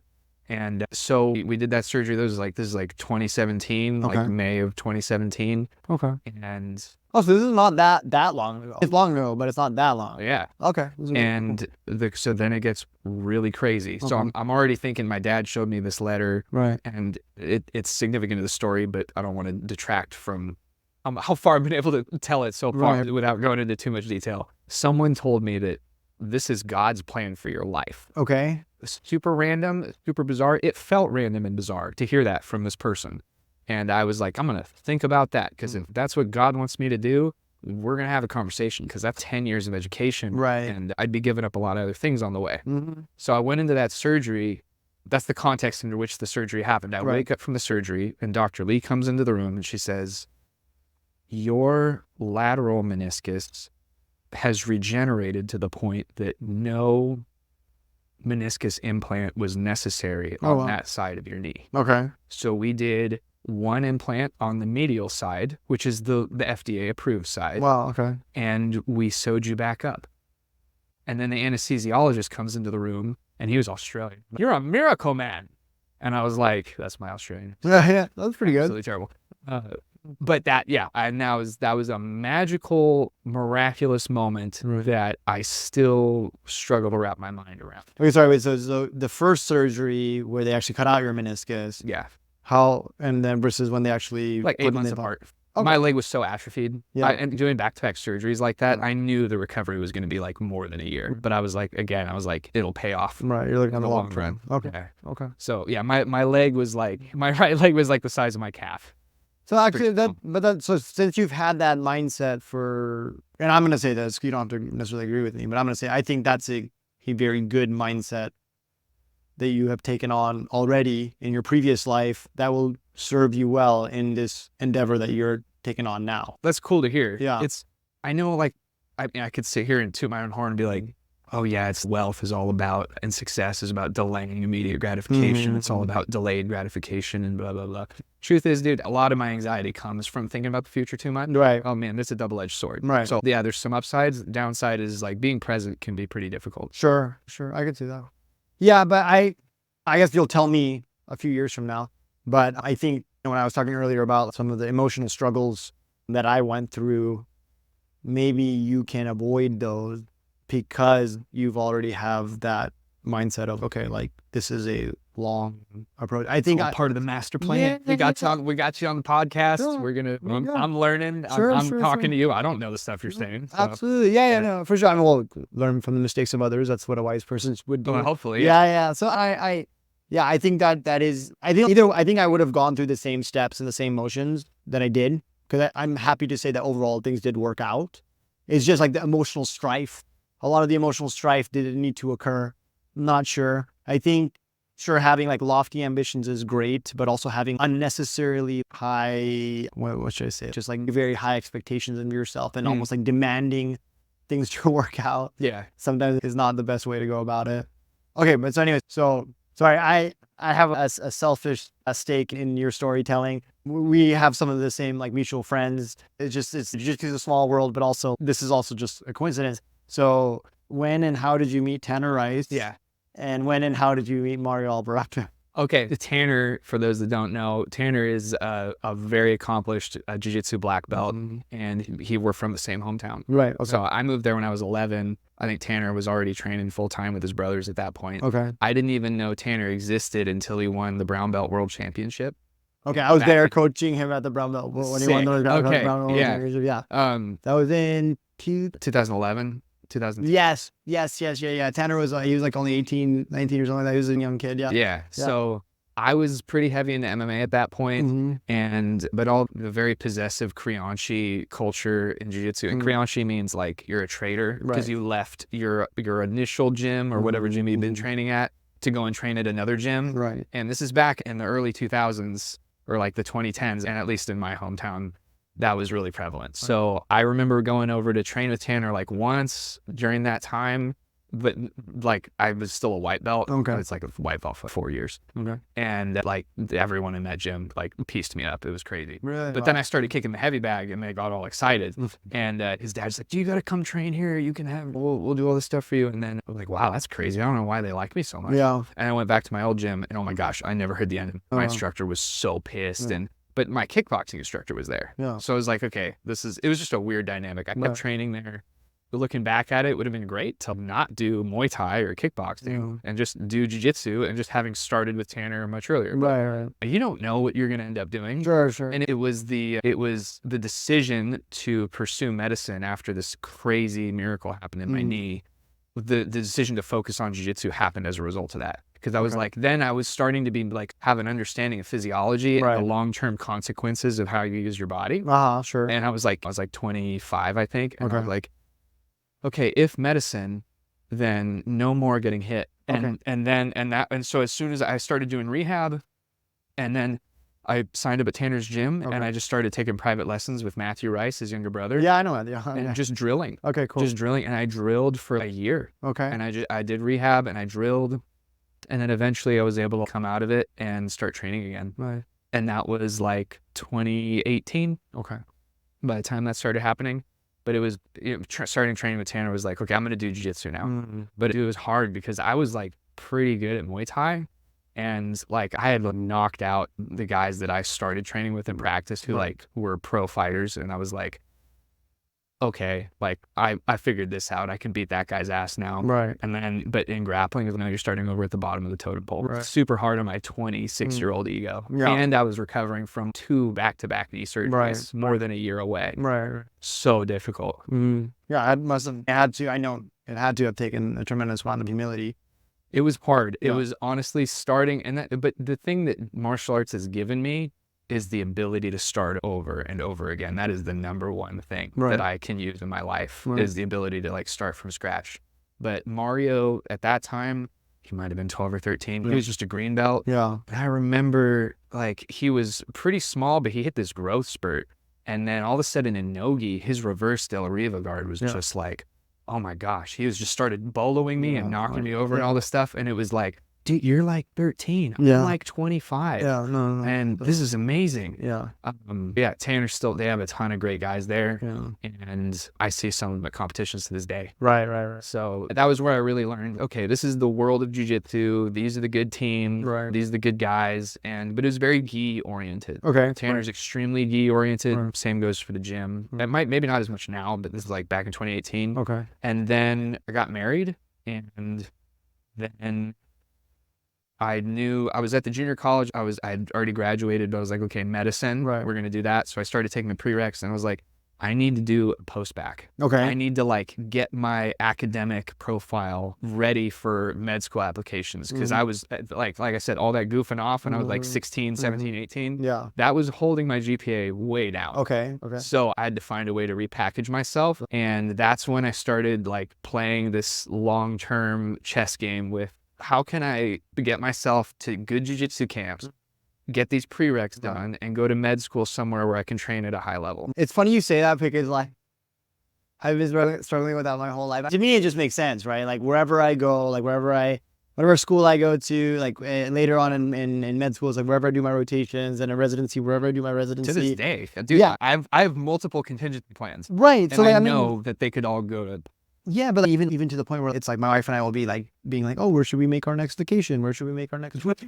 Like it's yeah, everything else is cool, but like, there has to be Something in there for jiu-jitsu. me. Like, there has to be training there, you Yeah. know. But it's interesting, like, because I used to feel very guilty about it, because I grew up with my parents and then also the people around me who cared about me, and it's not bad advice, but it always was like, focus on your priorities. Remember what your priority is. Your priorities. Yeah. And it took me a long time to shamelessly say, hey, jiu-jitsu is a priority. You know what I'm saying? And there's nothing wrong with that. You know what I'm saying? There's nothing wrong with that. Like, yes, I want to do medicine, but I also want to do jiu-jitsu. Yeah. And maybe I can find a way to be creative enough. And that's really not advice. I would just say what I learned throughout this process is one of the most important attributes is to be creative. Like be creative and at times just, yes, it is logistics. So just figuring out, you have to be creative when you're figuring out the logistics. Okay, sorry. You're applying for a post-bac, and yes, you're trying to find a place that also has good jiu-jitsu plus a decent post-bac program so you can get it all together. And I'm also like really rethinking, how do I train my body? Because I was like, obviously all of the traditional stuff that I've been doing didn't go very well. Like, Okay. I'm in the prime of my life, but I managed to blow my knee out. So your knee's not 100% at this point, like not even close to 100%. It was, so today, like At the back time, then, yeah. I was just open to new ideas. I was like, okay, because I was just doing what the weightlifting the way that they had us doing in the wrestling room. Okay. And I'd even figured out how to like really bulk up and lift heavy. And I went up from like 155 to like 208. Okay. And then wrestled back down to 180 something. Okay. And that was my weight for a while. But I just knew, okay, like my dad has always been like very forward thinking about his fitness, and he's always trying out new things. He loves to listen to all the current podcasts and find new ways to work out. And because he's a really fit guy, and he takes really good care of himself. Awesome. So I was like, I had already been exposed to, there's a lot more to fitness than 5x5 strength training with barbell. There's way more than that. And when we were trying to figure out my knee, he took me to some other places and we tried other stuff. Okay. So that was when, or at the same time, I was like trying to figure out how I'm going to do this post-bac and get into med school. New goal of getting into med school is, what are the options? And also, what else do I want? And that was when on Facebook, I saw like the first advertisements for functional patterns. Okay. Oh, right. Yeah. Yeah. So this is like 2016, like 2017 is when I saw them. Okay. And then I bought their course and I was like, gosh, this is really complicated. Yeah. Don't really think I know what I'm doing here. And so when I was looking at places where I could do jiu-jitsu, get the prereqs done for med school and apply and hopefully be successful, the number of places that narrows things down quite a bit. Yeah, sure. Yeah. And I really don't like New York. I'd been there and it was just too crowded, and I don't think my wife would have liked it either. San Diego looked amazing. Yeah. Because I'm from Northern California, like pretty rural, and we don't have a beach. Right. You got to go to Humboldt for that. It's like a couple hours drive. And so San Diego sounded like paradise. Wow, yeah. And so we moved. So there's a functional patterns trainer who is in San Diego to this day. His name's Rodney. Okay. And I still train with him. Oh, cool. Yeah, Okay. and he's amazing. So, but he's like functional patterns, which is not functional training. I should make the distinction. Right. As confusing as it is, functional patterns is its own patented, trademarked approach to fitness. Right. And I'll probably talk a lot about it on this podcast. But for now, all you need to know is that's like the way that I train. And I saw it and I wanted to learn it and came to San Diego to pull that off. So UCSD has 2 post-bac programs. They have the pre-health program, which is easier to get into. And then they have the pre-med post-bac program. Okay. Much harder to get into. Right. But in either case, I got into the pre-health one, and then we moved to San Diego. My wife and I, we got here January 1st, 2020. Oh, okay. So then the next day I started training with Rodney because I'd been in touch with him, and I started training at Autos before the house was even the apartment was unpacked, and just went at it. And then school started at UCSD, and within the first quarter, COVID shut us down end of March. Oh, I'm not gonna lie, UCSD kicked my ass. I was not ready for the grind at the UC level, even for undergrad. sure. It was just because I came from having 20 people in a class to 300 to 400. Right. It's just different. It's overwhelming. Yeah. Yeah. So I wasn't ready for that. And COVID saved me a little bit. But yeah, that just slowed everything down in terms of, because I ended up withdrawing. I know a lot of people were just cheating on tests and stuff. And I was like, dude, I'm just going to pull back. I'll get better situated here, and then I'll keep trying. And then it was just a process of applying to the other post-bac at UCSD for 3 years. Oh, Because they had this, it was a great way to get into medical school, which is the ultimate goal. But it was going to it was going to give me a really screaming good chance at getting into UCSD medical school. okay. And then if not, then they had a guaranteed admission to Western Yeah. down in Pomona. Pomona, yeah. No, Yeah. right. So that was guaranteed. If you got in and met the GPA requirements, you were guaranteed a spot there. Okay. And they just had really stellar numbers for all over the country. Nice. So I was like, cool, because the goal was just to to stay in San Diego for as long as possible. Yeah. But after 3 attempts at getting into that program and getting closer each time and then getting interviewed, Yeah. man, that interview was just so painful because the ladies, you do a lot of Jiu-Jitsu. And I was like, yeah. And she's okay. Yeah. And I was like, oh, frick. Yeah. This is over before it started. I Right, got my right. foot in the door, but how do we do this? Yeah, I was so probably in my written material, probably a little too excited. Yeah. Yeah, but I was just being honest about what makes me passionate about medicine. Sure. Jiu-Jitsu does make me passionate about medicine ever since that knee thing. And then so learning functional patterns, they're a lot more closely related in my life and in my heart than people would think. It's it's all part of that. That's our 45 minutes. 45 minutes. Damn, dude, that flies. That flew, yeah. That flies. I figured it would. I was in my head, I was like, okay, we're following me.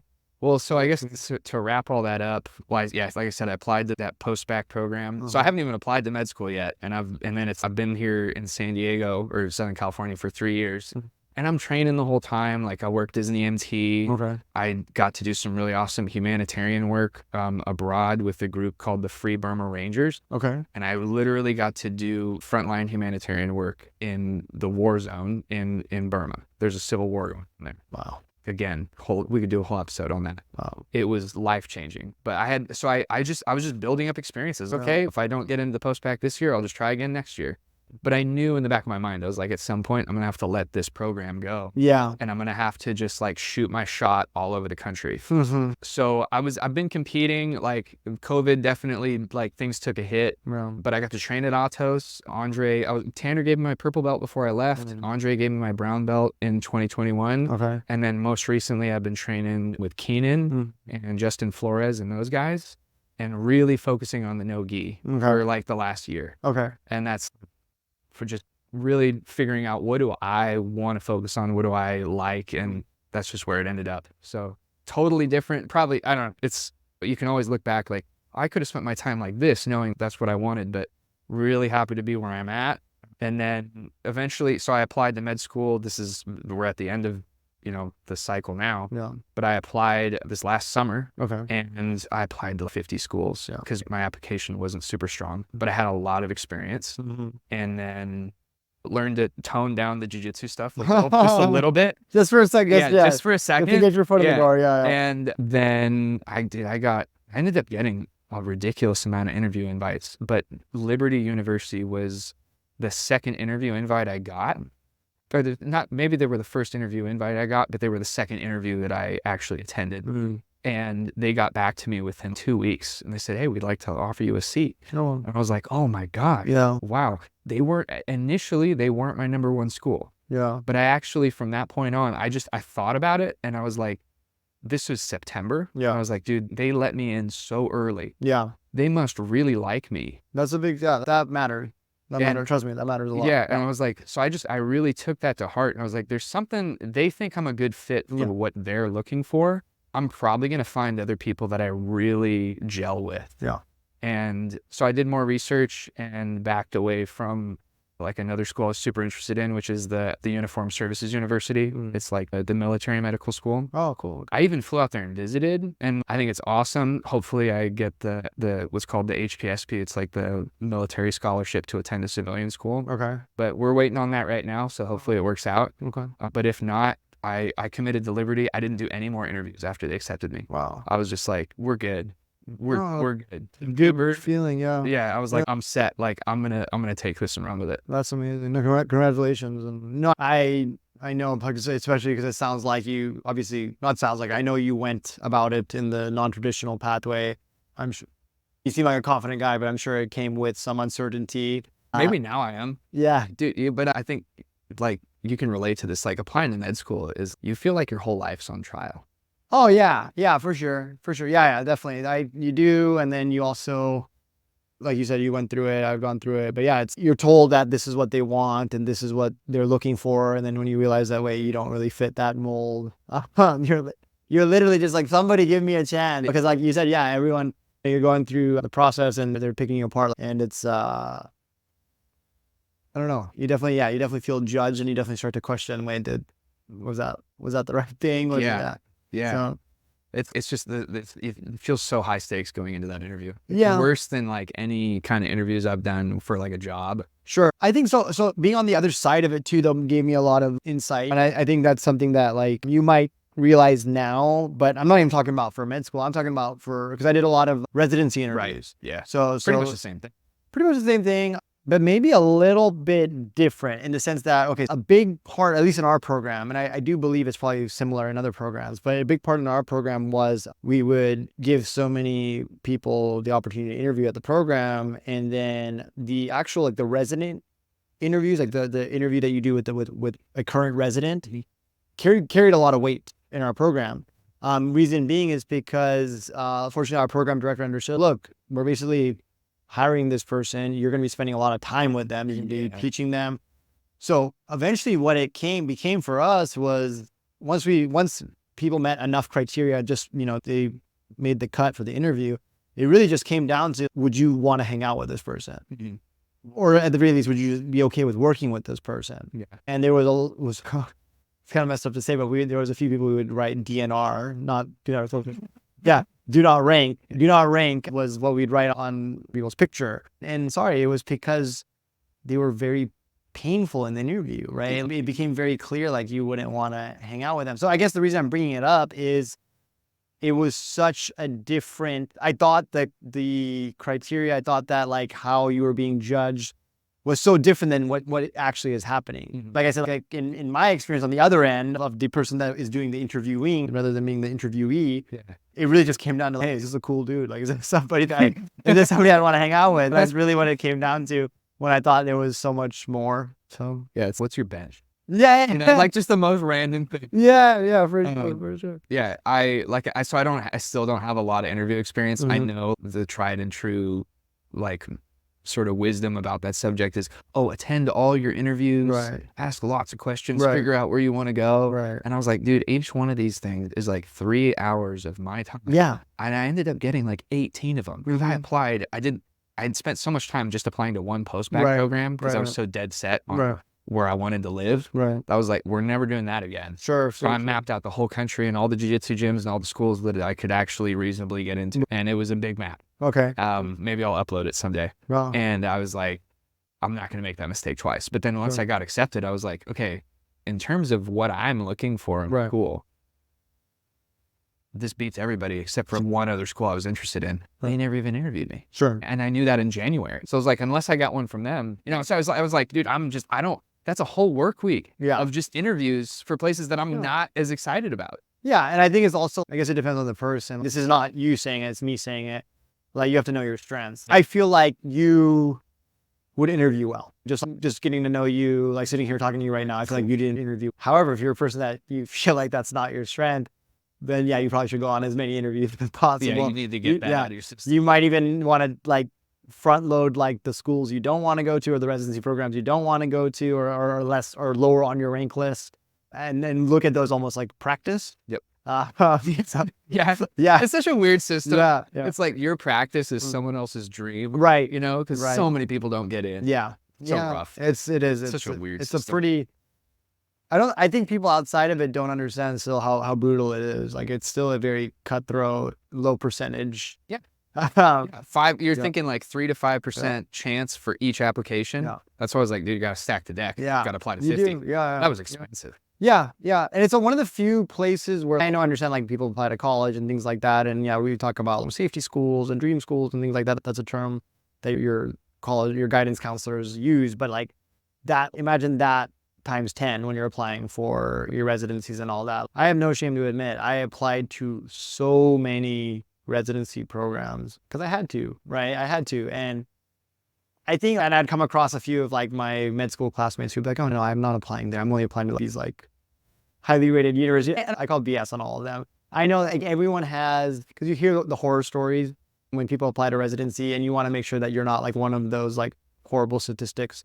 You got to apply. You got to spread your network wide just to make sure something lands. And then yes, if you get a bunch of interviews, you're probably in the clear, but until then, there's no guarantee. Especially for you. So you had to apply as a international medicine graduate. IMG. Yeah. So for people that don't know, again, this is one of those like little nuanced things. Right. Oh, we're running out of battery on the laptop. Oh, okay. So we'll get going here. But an IMG is an international medical graduate, and schools in the Caribbean and schools from other countries, medical schools, when you finish that school, you can apply to American residencies, but you are going to be doing so at a disadvantage because you're not homegrown. And Caribbean med schools are hard enough as it is, but you pay the price for going there because you're fighting an uphill battle to compete for a much smaller piece of the pie in terms of like your opportunities afterward. For sure. Yeah. Especially if you were applying for like a more competitive residency. Yeah. Fortunately for me, like I became painfully obvious that I wasn't cut out for surgery.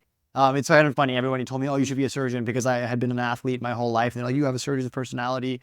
And then when I like went and started into the OR for like my first case, I was like, here, you know, like, yeah. So it became painfully obvious to me that I'm not meant for a surgical specialty. But yeah, and so that's a whole different conversation. But I figured out primary care was the right thing for me. Fortunately, IMGs, when they do match, tend to have a better chance of matching into primary care. Cool. Yeah. So that worked out for me. However, I do have plenty of friends, plenty of colleagues who went to a Caribbean school and had aspirations of doing like vascular surgery or whatever, general surgery, neurosurgery. And it's just, some of them do it. But yeah, it is a very, statistically, it is a very difficult thing to do coming from an IMG, unless your numbers are just off the chart. Yeah. Coming from the man who does difficult successfully. Thank you.